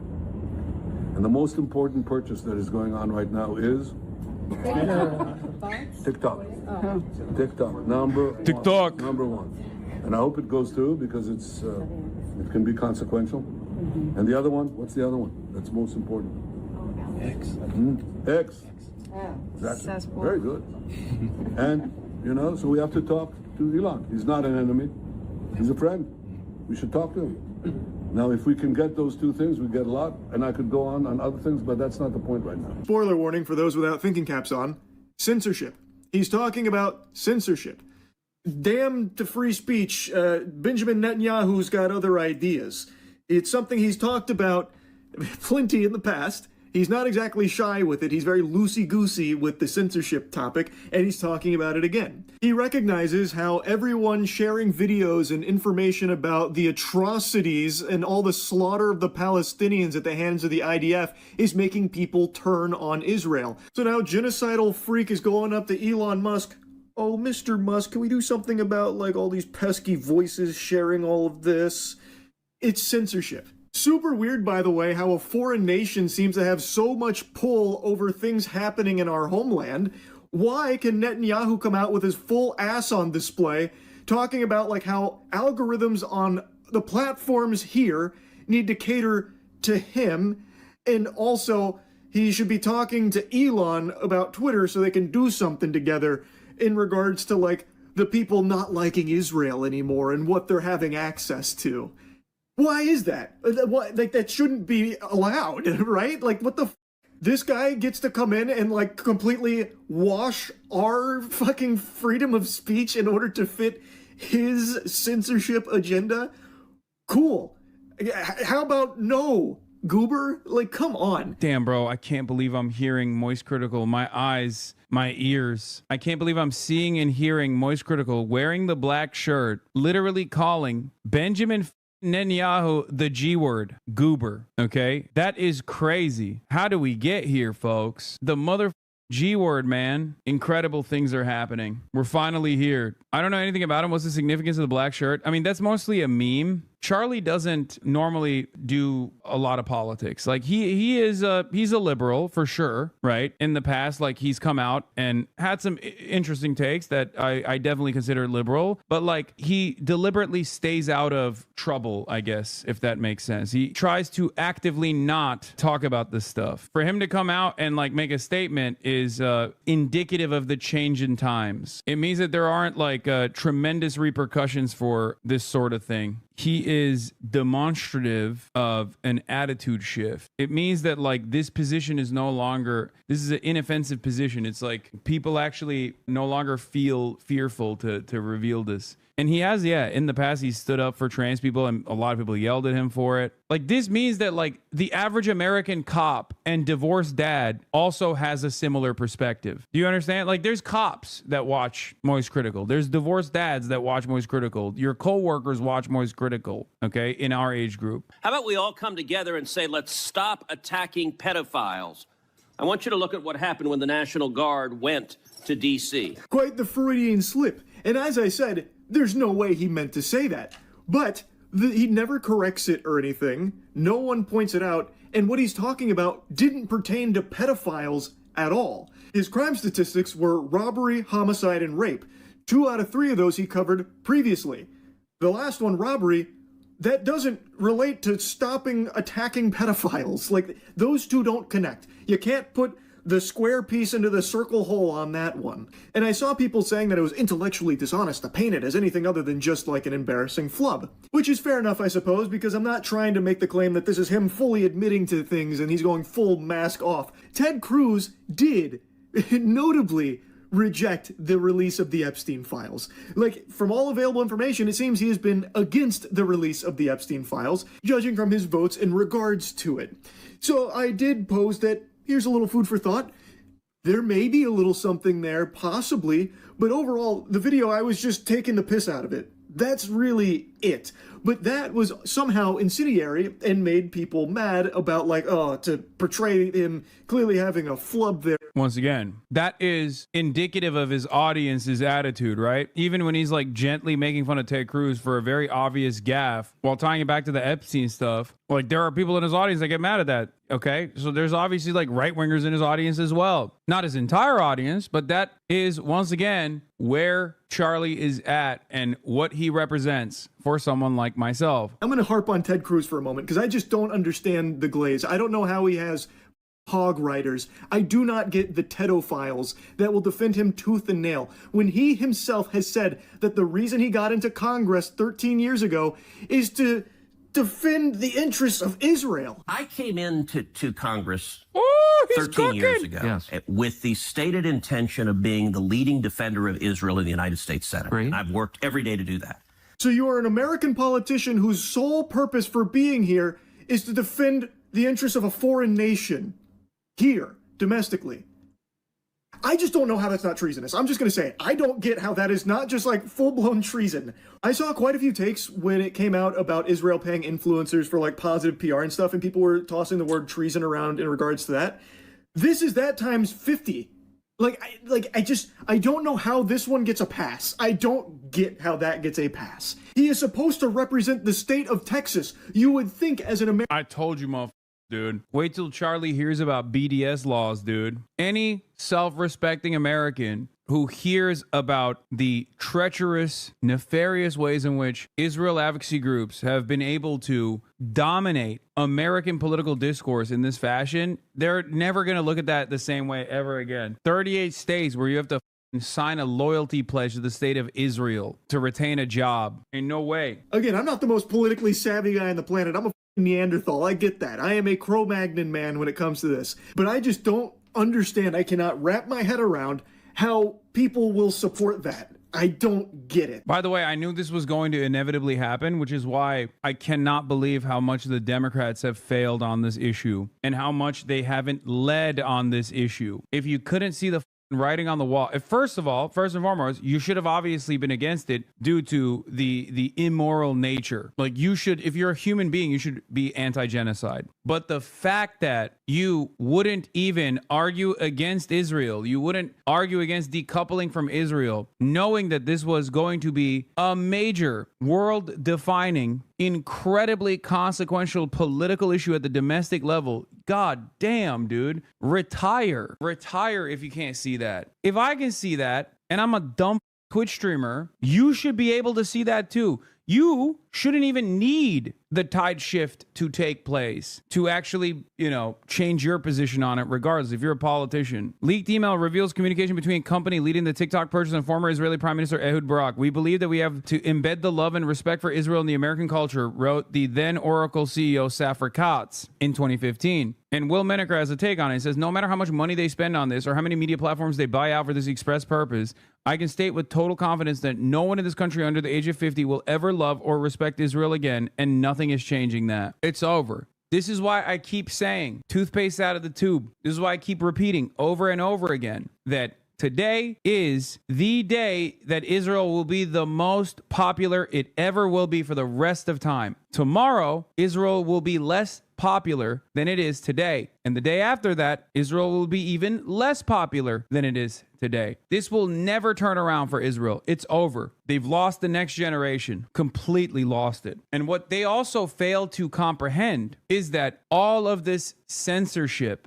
all of this media manipulation is only pissing people off further. That's why you got motherfuckers like Charlie coming out and attacking Israel from the perspective of and changing, or openly admitting that they are trying to pay people to advocate for Israel as it is doing a genocide. It's out in the open. That's why I don't get too mad at people when they take that first step and they recognize Israel is the wrong party here and not the wronged party here. All it takes is time from that point on. Most people don't just turn around and go, yeah, Israel's doing a genocide, but they might say that today, but they're not going to say that tomorrow, chat. You always have to be as kind as you possibly can to people who have demonstrated that genuine change of heart, or people who were silent before who are speaking out now. Do you understand? I know you want to feel like you were there all along and you want some recognition for it. This is a selfish need. Let go of that. Imagine if I did that to you when you came in here on October 7 and you told me you, Hassan, you're a Hamas lover, you love terrorism, how dare you speak out against the Jewish state? I didn't do that, did I? I was aware of all the that Israel had done leading up to that point, but I didn't do that. Think about your own experience over the last 2 years and how you arrived at this conclusion. The journey that you took to arrive at this conclusion, to arrive at the truth. Understand that a similar process will take place for a lot of the people who are even now, after 23 months. I'm telling you, once people are made aware, once they take that leap, once they actually go against what they have been preconditioned into believing, that Israel is this moral party, Israel is this Western aligned nation, and its enemies are barbaric monsters. Once they take that leap to recognize the truth for the first time, when they go, maybe Israel is not the moral nation I thought it was, there's no going back after that, okay? After that, you just have to sit back and wait. All it takes is time. Let's talk about this judge blocking the National Guard troop deployment in Oregon, saying there is no reason for there to be a troop deployment in Oregon, and hitting the Trump admin with a TRO, temporary restraining order. But of course, we'll see if it's actually going to work or not, because it doesn't seem like Trump gives a shit. And we'll try to push for a constitutional crisis at every step. That's where we're at right now. Let's take a look. The judge wrote Portland's protests were not significantly violent or disruptive, and that Trump's description of them was simply untethered to the facts, that deploying the Oregon National Guard likely exceeded his constitutional authority. Oh, wow. Interesting. I'm glad that there is still some semblance of order within the courts, and that Donald Trump's direct attacks against the judiciary has not shook many of these judges in the same way that these justices at the Supreme Court are obviously totally corrupt. It's interesting to see when you have Trump appointees that are obviously from a conservative background, or even all the way down to Reagan era judges judges turning around and being like, dude, enough. You know what I mean? Like, this is our job. Our job is to literally put a check on what you're doing. And it's very obvious that you are leading the country into an incredibly unstable place that will have repercussions that are long lasting. Now, of course, the top slot is still overtaken by these Christ-cucked crypto fascists who don't care about anything other than appeasing the interests of their masters, whether it be the Heritage Foundation or the Federalist Society or just like American capital in general. But this kind of stuff at least gives me a little bit of confidence that maybe, this is like basically the last line of defense. Now, of course, you should not sit around and wait for the courts to properly adjudicate and defend your constitutional rights. Like, you still need to show up. You still need to make a big fuss. You still need to showcase your discontent. And it works in unison. It works in tandem. You show up, you showcase your discontent, and then people are reminded that we are not obeying in advance to the wishes of this administration as they very clearly move in the direction of full autarky, full authoritarian control over every aspect of the American government. As the president, you must have an actual facts based on reality, not social media or just your gut feeling if you want to mobilize the military.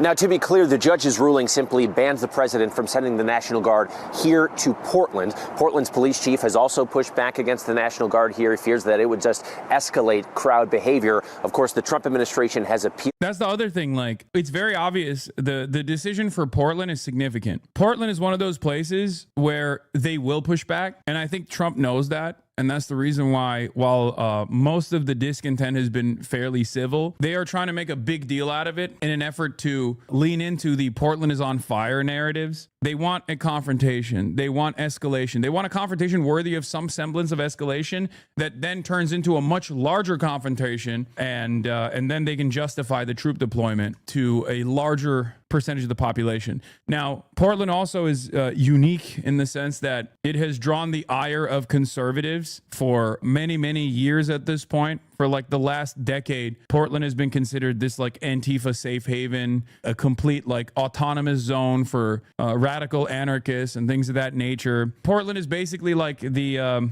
Jimmy Kimmel, if Jimmy Kimmel was like an anarchist. Portland has been the anarchist Jimmy Kimmel placeholder for a lot of conservatives. So there is more appetite for military intervention in Portland in the eyes of like many Republicans. And I have noticed that he's not doing this kind of stuff in red states because I think he also recognizes that if he were to pull this same in red states, then the red states would start also experiencing discontent and showing up, and he would start withering away his base of support. So it's not just about like punishing the liberals in general. He will inevitably punish anyone who is a naysayer. It's clear that he's trying to do this in like these liberal safe havens. And it's so crazy because this kind of political polarization coming from the top office when you're supposed to be the president of all Americans and not just like a increasingly shrinking number of Americans with unlimited appetite for death and destruction that see you as a cult leader, that see you as this heaven's mandate receiving monarchic style figure. That's not how things are supposed to operate in this country. As long as he keeps doing this stuff while not improving people's material circumstances, I think more and more people are going to get frustrated and be like, all right, enough with this tomfoolery. Fix the goddamn prices, big dog. And this has been my argument. This has been my argument from the jump. Donald Trump may think it's a political winner, but it's a political loser. Oppose Trump deploying in a U.S. city, active duty U.S. military, 61%. The National Guard in particular, 58%. When you get 3 in 5 Americans agreeing on anything, you know if that is on the opposition side, it's a political loser. And among independents, who are, of course, that key block in the middle of the United States political electorate, we're talking about 2/3 of independents there and about who oppose the deployment of either active duty U.S. military or National Guard into U.S. cities. What are the questions that people are asking, or what are the issues they see with these deployments? Okay, look, I think it's that they don't buy Donald Trump's case for why these troops must go into the U.S. cities. So the New York... I think those numbers are still, the numbers on the support side are still unimaginably high. And obviously, in a competent, normal, democratic process, like these numbers are incredible, and it should cause any administration to very quickly turn around and not do this. But we don't live in a normal government. We live in an abnormal government, and we live in abnormal times. And the very fact that there are still Republicans who are like, hell yeah, no, please kill some, they, thems in Portland and it'll make me feel better is insane to me. So about 39% are just like invested in shooting at anarchist English majors and stuff? Like, is that what's going on? Is that where we're at? That's what I'm supposed to believe? Adam Johnson says, engaging with public opinion is useful, but I think it's important to understand that Trump and his close band of ideological confederates do not care about the public opinion. They believe that once they're done, it'll have little bearing on who's in the White House January 21st, 2029. Now, having said that, I don't fully agree with this. The reason why I don't fully agree with this is because while it's correct that the Trump administration doesn't care about public opinion all that much, the goal here for the population in general and for all of you is to get other people on board and make this as costly as possible, make this as difficult a process as possible. When you make this a difficult process, when you don't obey in advance, for example, you cause the administration to reconsider. You cause the administration to think, okay, maybe we can't get away with this. That's how it works. That's it. That's why discontent is important. That's why discontent is extremely important. That's why protests are extremely important, no matter what the cost. Trump may use the National Guard to intimidate rivals, or big city crime will spiral out of control if the troops don't go into cities. What you see here is the majority that takes the case is that Trump may use the National Guard to intimidate political rivals at 51%. Just 42% of Americans agree with the Donald Trump stance that, in fact, big city crime will spiral out of control if the National Guard doesn't go into U.S. cities. So essentially what we're seeing here is Donald Trump's making a case, the Democratic opposition's making another case, and the Democratic opposition's case is winning here, and that is a big reason why what you see is you get about 3 in 5 Americans saying they don't want troops going into U.S. cities. I cannot believe that 42% of Americans think big city crime will spiral out of control without the National Guard. And the only reason why so many Americans polled still to this day believe this insanity is a direct consequence of, under the Brandon administration, the liberal media, all of the local news broadcasters, and also the national news broadcasters being completely dominated by reactionary framing on crime and punishment. The notion that these cities are actually on fire. Okay, this kind of made up fear mongering has been incredibly effective in brain breaking your elderly relatives. This is something that I have actively pushed back when Brandon was in charge. And I talked about the crime panic narratives and how damaging that would be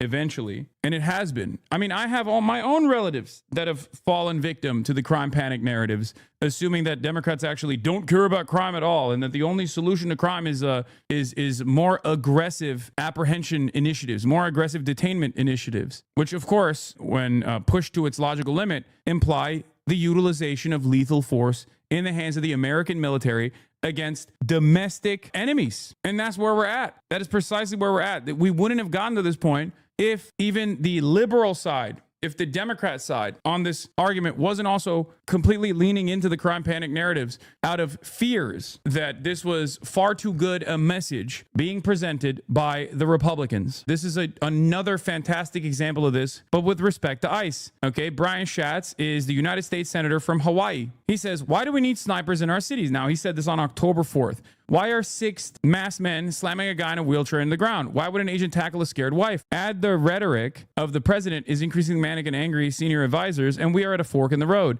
Adam Johnson says, Brian, you supported doubling ICE's budget last year, backing what you described as a Republican border security bill. Given ICE's lawlessness, do you think in retrospect this was a wise idea? Now, to liberals, this probably comes across as an I told you so moment. Like, this is a cynical, radical leftist by the name of Adam Johnson who's just simply trying to dunk on a Democrat at a time when we need to be united. But this is a very important issue to address. Right now, we need to be on a defensive posture and we need to be united. We need to express solidarity with everyone, including liberals who are seeking to address some of the problems that this administration is engaging in. Having said that, however, it is important to make sure that liberals do address this dumb behavior. Liberals do address the fact that they also leaned into the crime panic narratives, leaned into the narratives about immigrants constituting a significant national security threat, because they are the ones who allowed this to happen. And the reason why we have to address this crisis and the Democrats in power setting up the stage, setting up the standard for Donald Trump to dunk on, okay,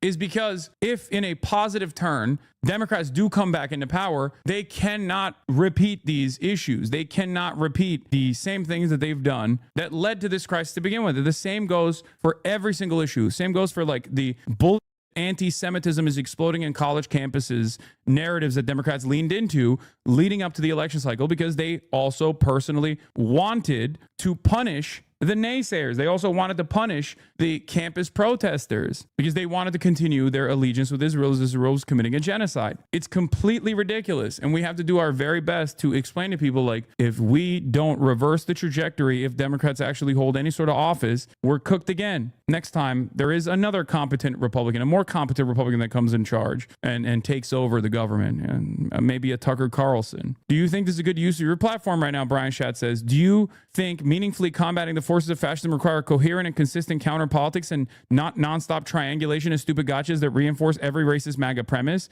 I think it does. And I think it will continue to do so moving forward. The border was a mess. Things are way worse now. And a part of what I was doing was to prevent us from landing there. Yes, the White House's cutesy triangulation gotcha paid zero political dividends, raised the salience of the issue in Republicans' favor, and now Dems have no coherent counter-argument because they embraced all of the Republican central premises. Perhaps moving forward, this could be avoided. This is exactly what I was crying about over and over again in the lead up to the election. When Biden, before October 7, on October 6, as a matter of fact, unveiled his right-wing border bill, if you remember. And the reason why they did that was because they were responding to how far-right people had become on the issue of the border, on the issue of immigration. And the only reason why the broader public was more right-wing than ever before in the history of the United States of America on the issue of immigration in a nation that is comprised entirely of migrants was because the Republicans had dominated the narrative with no counter-messaging and no pushback whatsoever from the supposed left flank party. They didn't do that. They didn't actually take the initiative. They didn't actually follow through on their initial campaign promises. Biden made a significant amount of promises for his first 100 days of immigration, starting off the process of mass amnesty, right? They didn't do that. The American people believe, yes, John Berman, Donald Trump has taken his eye off the ball. There is too much focus on putting troops into U.S. cities. 52%, the majority of Americans agree that the Trump admin is focusing too much on that. Where do they want him to go? They want him to focus on lowering prices. 75% say there's too little focus on lowering prices. This is the reason that Donald Trump was put into office, was to lower prices. And at this particular point, 3 in 4 Americans say there is too little focus. Donald Trump is focusing on the wrong things, and they don't like the way he's going about it. And this, my friends, will tell the entire story. If it holds a year from now, going into the midterm elections, if the Republicans lose control of the House, dare lose control of the Senate, it will be because they believe that Donald Trump has lost focus. He is not keeping his eye on the ball, and I told you guys over and over again that this would happen eventually, okay? I didn't even think that it would happen this fast, but then again, I also did not think that Donald Trump would be this much of a force. I didn't think he would be this swift in ruining everything and breaking everything, okay? I thought it would have taken a little bit more time. Yeah, Donald Trump has been speedrunning his first year in office, and very clearly, this has been frustrating for a lot of people. And it's been so frustrating that even in the absence of good leadership from the Democratic Party, people have actually mobilized on their own. This is a rare moment where I don't fully agree with Adam Johnson as far as like the Trump administration. I do agree with him when he says like the Trump administration doesn't care about popular opinion. But in general, every administration has to manage whatever kind of direction that they're taking. And even if the Donald Trump administration is very actively trying to undermine what remains of like constitutional protections in this country, ultimately, if there is too much public discontent. The Trump administration Sunday reassigned roughly 200 California National Guard troops to Portland. And Texas's Republican governor confirmed he'd authorized the federal use of 200 troops in several cities, including Portland. Portland is burning to the ground. You have agitated. It's so crazy, bro. What are we doing? Whenever I hear the president just routinely lie like this in a way that is so transparently untrue, because he's not even like trying to massage the narrative. He's just actively coming out and being like, nah, the sky is actually not blue. It's a different color you've never seen before. It's green. Everybody knows the sky is green. It's not blue. You don't need oxygen for survival. Everyone knows you don't need to breathe. You can just see, I'm doing it right now. He can just sit there and be like, they're burning down Portland. Portland is on fire. And And because so many people are never gonna go to Portland, and so many people are already operating under the assumption that Portland is on fire, they just look to this dumbass and go, yeah, he's right. He's so right. Portland is on fire. Please, Mr. President, kill those people that are lighting Portland on fire. I don't know if a lot of people know, but the nickname for Washington, D.C. was once Chocolate City because of the large amount of black residents that were there. And the vice president made the point, why do you have these white liberals out there condemning this when the black residents are praising this because they want to feel... Yeah, black people love being under military occupation, famously. Dude, everyone's a liberal at the end of the day. Remember, look at this. How is this any different than Joe Biden being like, well, black people don't want me to drop out, so you're racist if you want me to drop out? Just make some shit up. Black people actually like this decision, and it's white liberals who don't like this decision. Actually, black people that love this decision of a permanent military occupation on their streets. Meanwhile, the admin is literally posting photos of people that they're just like grabbing from the street and arresting without any conviction whatsoever, by the way, just simply on charges. And they're just posterizing them. Incredible stuff, man. Most of the people that they're posting are black, by the way. Live safely in their community. So you have the president going after the drugs, going after the theft, going after the murderers in their community. So kids and... It's just crazy because they haven't done that at all. It's weird because they keep posting anytime they arrest someone. And it's always like possession of a weapon or just like a marginal amount of marijuana or some shit. So I don't know what the these guys are talking about.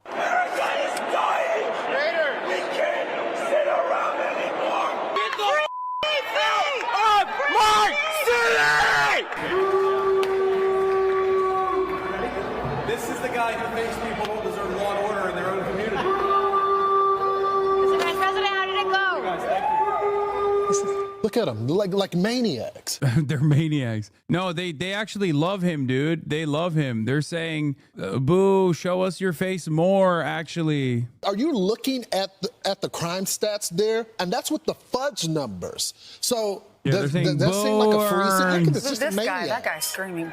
Right, and they're getting rid of the homeless encampments. They're putting them into facilities. They're cleaning up the... Yeah, Fox is not showing the crowd calling J.D. Vance a couch f***er, it seems. Oh, look. It's couch f***er.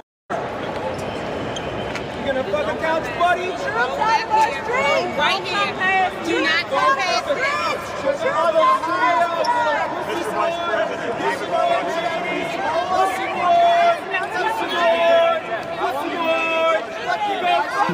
Couch pussy boy. Go the couch, JD Vance. Go the couch. God damn. If you just take control of these cities, you can make them safe places to live in. So your pal Gavin Newsom calls this an abuse of power, that this is just a power grab, and this is all stunt for show, and that you all are going to roll through other cities. You've heard things about, it's martial law is going to be declared. Yep. And to that you say? Well, first of all, how is it a power grab or how is it a stunt when we've already declined murders by 35% in 9 days? How many people are living and breathing today because Donald Trump had the willpower to say, you know what, we're sick of D.C. being a home to lawlessness. We're going to bring some public order back to the nation's capital. So what do I say? What do I say to this? Every part of this is just up and down, is all lies, man. Like, D.C. is not one of the least safe places in America. That's bullshit. Its actual rate of violent crime has gone down, lowest in 30 years, and it's slated to even go down more. Their spin on it is so idiotic. Even the fact that they're saying, like, people are terrified to go out and have dinner in DC restaurants is, again, bullshit. It's like when chatters would come to me living in West Hollywood and act as though it was bedlam in my backyard. Or like when chatters would come in here from all around the country and go, dude, LA is on fire. It's like, bro, I'm in the middle of it. What are you talking about? You're over here telling me what I am experiencing in real life is actually fake, and you know better from Idaho because you saw a fucking clip. It's so stupid. It's so stupid. We are at the mercy of psychos who are just hallucinating an alternative reality, and there's no interest, no investment whatsoever from any media outlet to be like, this is just not true. They live in DC. Half of these people live in DC. They know it's not true. Donald Trump straight up tells them to their face in the DC press pool when they're at the White House, all of you are so scared of going out to dinner because there's people around, dangerous criminals around. Not a single person goes, what the are you talking about? It's not true. And not only is it not true, but also the increased police and military presence has actually caused a dip in people going out to dinner because people seemingly don't want to go out when there's military occupation taking place. Yeah, Sean Hannity be though. We know that. He leaked that Sean Hannity, you can hard. Now, especially when there's no one else at the restaurant, it'll just be you and your Fox News girlfriend. Pipe away, Sean. I did this for you, Sean. Whip your dick out in the middle of the restaurant, leaking his side piece. Before you guys say, it's because Donald Trump called into the Fox and Friends or the morning show and was like, Sean Hannity and the beautiful one sitting in the middle over there can now go and have a dinner in peace without being harassed by criminals. There's a guy named Sean Hannity. He might take a very lovely young lady that he knows very, very well to dinner in Washington, and they don't have to. And she's sitting right next to you, by the way. That's right. But Mr. President, I don't want to get him in trouble, so I better explain exactly. We don't want any secrets here. But exactly that's the greatest relationship. I hope I'm not breaking any news. This could be the biggest. Hey, this could be the most important thing I said. But let me tell you, those are two great, Ainsley and Sean, great people. And when they go out to dinner, I don't want to see them get mugged. Now they can go out. They can hold hands. They can walk down the street. They're both superstars. I want to know who makes more money because she's got to be making a lot. That's what he said. He just like leaked it. And then he was like, I hope I'm not breaking news here. People know this, right? People know it. You guys have been dating. You're so beautiful. A beautiful couple. DC safe again, and that's what we're demonstrating. And I hope that the American people take an important lesson from this, because obviously DC is a federal city. New York, LA, these places are not. I hope the American people just recognize that you don't have to live with lawlessness. You don't have to live with third world murder rates. If you just take control of these cities, you can make them safe places to live in. So your pal Gavin Newsom calls this an abuse of power, that this is just a power grab, and this is all stunt for show, and that you all are going to roll through other cities. You've heard things about, martial law is going to be declared. Yep. And to that you say? Well, first of all, how is it a power grab or how is it a stunt when we've already declined murders by 35% in 9 days? How many people are living and breathing today? Because what kind of statistical analysis is being conducted here where murders went down by 35% in 9 days? What are you saying? In the last 10-day cycle, there were 10 murders and now 7.5 murders? Like, do you understand what the problem is here? First of all, a 9-day period is not enough to... 6.5 murders. No murders in the last 3 seconds. Murder defeated. Yeah. Even in the conversation that's taking place right now, there have been 0 murders, which means we 100% reduced murders in the last hour. A couple of years ago, the last time I was in Union Station, I took my little kids there to get lunch, and they were being screamed at by homeless people, not compassionate to the homeless people to let them just fester when they clearly have mental health problems, not compassionate to young families to not be able to go into one of America's great public spaces without being screamed at by a person clearly suffering Why are from a Democrats mental doing illness. this? I don't know. Why is this a don't political know. strategy? Laura, I have thought about this so often and so many times. I don't know why Democrats seem to love public disorder and chaos almost as a political ideology. And I think that part of what's going on is Democrats have gotten so divorced from the communities that they allegedly serve that they don't realize the gross majority of residents in D.C., they want to walk through Union Station and just have a bite to eat or enjoy the space with their families. They don't realize that so many people... Why is that in American politics? You only have 2 options. Either you just kill the homeless with the military, you kill them dead, or you have to act like they're not there. Why no third option? Why is this the only 2 available options at our disposal in American politics? You just either have to behave like a deputized social worker on the spot, or avoid the person having a mental health episode in front of you. Just act like he's not there. Or you just have to kill them. You have to kill them with the military immediately. Like, even in that situation, obviously one is better than the other. And no, I don't mean the Republican side. There is an alternative out there. It's not like this is an issue that persists everywhere. Why can't we just put them in housing, man? People have been absolutely terrorized by Democrat crime policies. And so maybe they just don't make the connection between what Gavin Newsom says and the fact that places like D.C. or Los Angeles have some of the highest murder rates in the world. And the D.C. police are being investigated for potentially manipulating their crime data. I've heard this from other police forces across the country. Great cops, beat cops in places like Chicago have said, some of the crimes are reclassified to make a burglary something that's more of a disturbance, and that kind of stuff happens.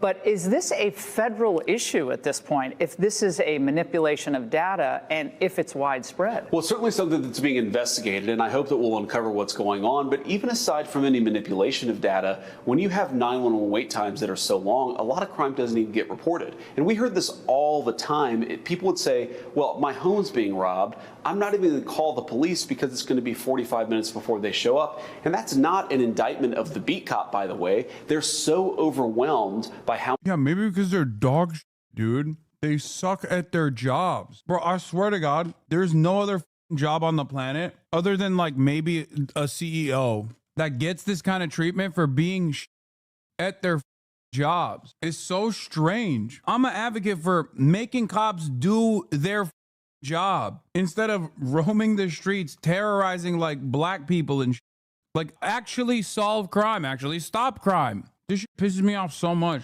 Well, I think when President Zelensky walked into the Oval Office, I was chatting with him, with the president, with some of the senior Ukrainian delegation. I said, Mr. President, so long as you behave, I won't say anything. And he just chuckled a little bit. It was a good little icebreaker. I mean, what the president's trying to do, meaning our president is trying to do, is bring a 3.5-year, very brutal conflict to a stop. It's killed way too many Ukrainians, way too many Russians. It's completely transformed the economy of Europe and of big parts of Asia. We just got to get back to peace. And I really do think you heard Vladimir Putin say this, that if Donald Trump had been president in 2022, this war would have never started. And now the president is really spending a lot of time, a lot of effort to stop Joe Biden's war, because I think it is Joe Biden's war. Without him being weak and provocative, I don't think that Russia would have invaded Ukraine. Bro, that is so dumb. That statement is so dumb because Trump is president now. Why are Republicans so stupid? Yes, Vladimir Putin did say that. But the point is, Republicans are so dumb that they just look at that statement and don't make any inferences past the point of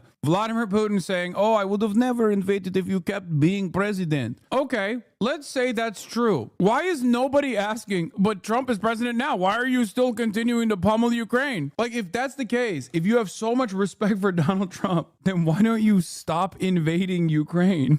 Oh, I just realized Vladimir Putin is a mamala truther. That's why. He believes that the election was stolen from Kamala Harris. He also believes that the votes were never properly counted. That's why. He just doesn't know that Donald Trump is president right now. Because if he thought Donald Trump was president, he'd stop, right? I'm going to get things done. If I want to talk to somebody, I'm going to talk to somebody. You had a lot of the Europeans who were saying, no, there needs to be proper, vetting, and the teams have to prepare the phone call and blah, blah, blah, blah, blah. And the president was like, no. I want to talk to the guy. I'm going to talk to the guy. And I think that kind of no holds barred, no BS diplomacy is part of the reason why we've made the progress we have. And we've made a lot of progress, Laura. Look, who knows what's going to happen? The president tells me this all the time. You can never say with certainty what the outcome in this situation is going to be. But we now have the Russians talking to the Ukrainians. They're talking details about what would be necessary on each side to stop the fighting and stop the killing. We've made more progress in 3 months than the country had made in 3 years in stopping this conflict. And I think it's because sometimes you just need a president who will pick up the phone and call somebody. I just don't get it because, it seems like both sides are just lying to each other and one another in their own bases. I don't know if Putin has backed away from his maximalist position of leaving Ukraine defenseless or even demanding more territory than it has conquered militarily. But also outside of that, Ukraine, on the other hand, is getting $100 billion of weapons from America that Europe is paying for, I guess. I don't know why that would be, or some semblance of security assurances would be something that Putin is on board with when he's communicated that he does not want that at all. Having said that, however, if Trump was able to crack this after getting cracked by Putin, I'd give him his flowers. I just doubt that it will happen. I think the likelihood is very, very low, judging by what they've said so far, but it would objectively be a good thing. I just don't know how it's going to work out. Have been discussed and generally agreed upon, namely the security agreement and land swap? It's a good question. I think that if you go through the bureaucratic process, then the answer is yes. But I think the president's preference and my preference would be, let's have them meet regardless. You don't have to figure out every issue. And sometimes leaders sitting down face to face can break the logjam that their teams don't necessarily have the ability to do. There really are two big questions lingering out there. And in some ways it's very simple, but in some ways it's very complicated. Number one is Ukraine wants to know that it's not going to get invaded again by Russia. It wants to know that it's got territorial integrity long into the future. The Russians want certain pieces of territory, most of which they've occupied, but some of which they haven't. So that is really where the meat of the negotiation is. The Ukrainians want security guarantees. The Russians want a certain amount of territory. Again, we finally got the details. We're working on them, but we haven't figured everything out. And I don't think that we should force, we shouldn't say that they can't sit down until you figured out every little detail. Sometimes them sitting down is what facilitates figuring out those details. Massive L for America, by the way. This is why I said he's a ginormous L. They just lost. They thought that they could continue the back and forth while taking out large swaths of the Russian military and crippling the Russian economy, have Russia come back to the negotiating table begging for sanctions relief without losing any significant Ukrainian territory. And America lost. Isn't it L for Biden since it happened under his watch? There is no Biden versus Trump, man. What are you talking about? There's America. This is such a funny attitude that people have towards American politics, especially as it pertains to foreign policy. Biden is dead. He's gone. Rest in peace, Biden. Okay? Not literally yet, but what the do you mean? Isn't this Biden's war? No, I'm talking about something far more consequential than Biden or Trump. I'm talking about America with all of its endless might. America realized that it can't continue this in the ways that they are. There's simply not enough manpower to hold the weapons and not enough enthusiasm to keep the defense going. Let's move to the economy because that is still the number one issue in the United States for most voters. Sure. The Democrats seem to be banking on an economic downturn, just like they seem to be banking on chaos in the streets against the National Guard. Sure. How do you see the economy in the next 6 months? As we're seeing some continuing uncertainty regarding interest rates and Jerome Powell? Well, unfortunately, you have the Democrats. I think they really are betting against the United States. We're betting on the United States and the American people. There are a lot of good things happening in the economy. You have a lot of new investment coming in part because the tariffs. People are trying to avoid them. When Republicans are actively trying to destroy the country, when Democrats are in charge, they're never betting against the United States. You only hear this rhetoric when Republicans are in charge, where they're like, oh, you hate the president? You must hate America. Oh, you hate the president? You want him to do bad, huh? You want Americans to suffer. It's no, dude, you're making Americans suffer. You're making Americans suffer. It's such funny cope for them to be yeah, it's the Democrat Jerome Powell's doing. That's the reason why the economy is not picking up steam. Stock market's fine. Stock market notwithstanding, obviously not exactly a great measure of the overall economy, overall health of the American population. Always and forever, bro. It's dumbasses being oh, Hassan, you hate America. Why? Because you're criticizing things that America's doing and demanding that it do better by its own citizens and everyone living on U.S. soil. So you hate America. No, man, I think the Republicans hate America. I think any politician that, for example, actively demands more funds be transferred to Israel, more funds be transferred to the American military, to send more American men and women overseas to go die so that American corporations could turn profit year over year, hate America and Americans a lot more than me, motherfucker. I don't want that to happen. Yeah, I hate America so much. I want everyone to have socialized medicine. It really, truly blows my mind, dude, that dudes like myself and people like yourselves that say stuff hey, why don't we just spend some money on ourselves? There's clearly a lot of it going around. It's just staying in the hands of super wealthy people. Maybe we should spread it around a little bit. Maybe we should fund some social programs a little bit. And they're oh, you're a terrorist. You're a socialist terrorist. You don't want to keep funding Israel's genocide? Wow, you're anti-Semitic terrorists, you piece of shit. Great, man. Thank you. That's right. I'm the one who hates America and Americans. Yeah, you got it. Because I said there's better use of all of the wealth that we are generating than to dump it directly back into endless military conquest. Okay, Ben Cohen, ladies and gentlemen, of the Ben of Ben and Jerry's. Jeez. Live and alive in the building. Very excited. People are saying ice cream, you scream, we all scream for ice cream. Yeah. That wasn't a joke. No. Ben I should have brought you ice cream. Shit. Damn. Well, I thought you would. I'm not going to lie. You know, I thought you would. You know, I thought I would too. I mean, I didn't know. I was, look, I got some kind of magic. I got magic pieces of paper. What is that? Oh my God. No. Turns into ice cream. No. Yeah. That We got free. This coupon's good for anyone. Ben & Jerry's pint. Bag of cookie dough chunks. Let's go. This is for your listeners. Okay. Do you want me to just show it and whoever gets it first? Yes. Is that how this goes? Yes. Like I just put it on the screen? Yes. Okay. Whoever gets the coupon first and takes it to a store wins. Okay. Are you ready? There it is. Hold on. Boom. I hope that works. And if not, I'll just post it. I'll post it on my Twitter. How about that? What? You post it on your Twitter and it works? I'll take a photo of it on my Twitter. Another one. Another one. You're giving me so much free ice well, cream. Well, of course, I forgot to bring you the pints, man. I got to bring you the pieces of paper here. Okay. I'm gonna have to come up with Zinn favorite ice cream for you. Oh wow. Okay. Well, I mean, you're what? He's got Zinn. He's got extra. Zinn everywhere. He's got essential. Man, what the guy runs on the zero Dr. Pepper. sugar, Dr. Pepper, and cream. Yeah. All right. All right, so Ben, I have so much to talk to you about. You were detained briefly, right? I was. You were protesting at the RFK Jr. hearing. It's true. Yeah. You're very progressive. You're an OG. You're one of the OGs. I'm definitely original old. gangster. No. That doesn't mean old. That means you're the original gangster. All right. I'm an original gangster. And I want to hear more about the story of how Ben and Jerry's came about. Where you're from, for the people that might not know. Let's just start it at the beginning. Sure. I was born in 1951 in Brooklyn. I stayed there for a year and a half. My parents moved to Long Island. I stayed there till I was 18. I met my friend Jerry running around the track in gym class. We were the two slowest, fattest kids in the class.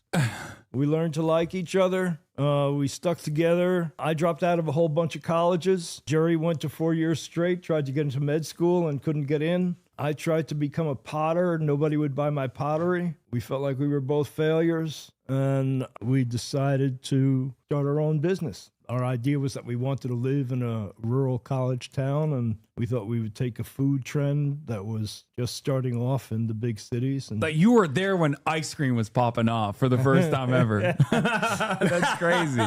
Well, when homemade ice cream was popping off, you know, I think it was Dolly Madison, the president's wife, who really started ice cream in the U.S., but that was before my time. Have you ever seen in the USSR, they have like they place a lot of importance on ice cream. There's this thing, I forget what it is. Hold on, I'm going to pull this up real quick. And we do things a little bit non-traditional here for the record. It's just like, it's a normal, organic conversation. There's a lot going on. Yeah, I mean, so if I have a pain in my neck and I just bought some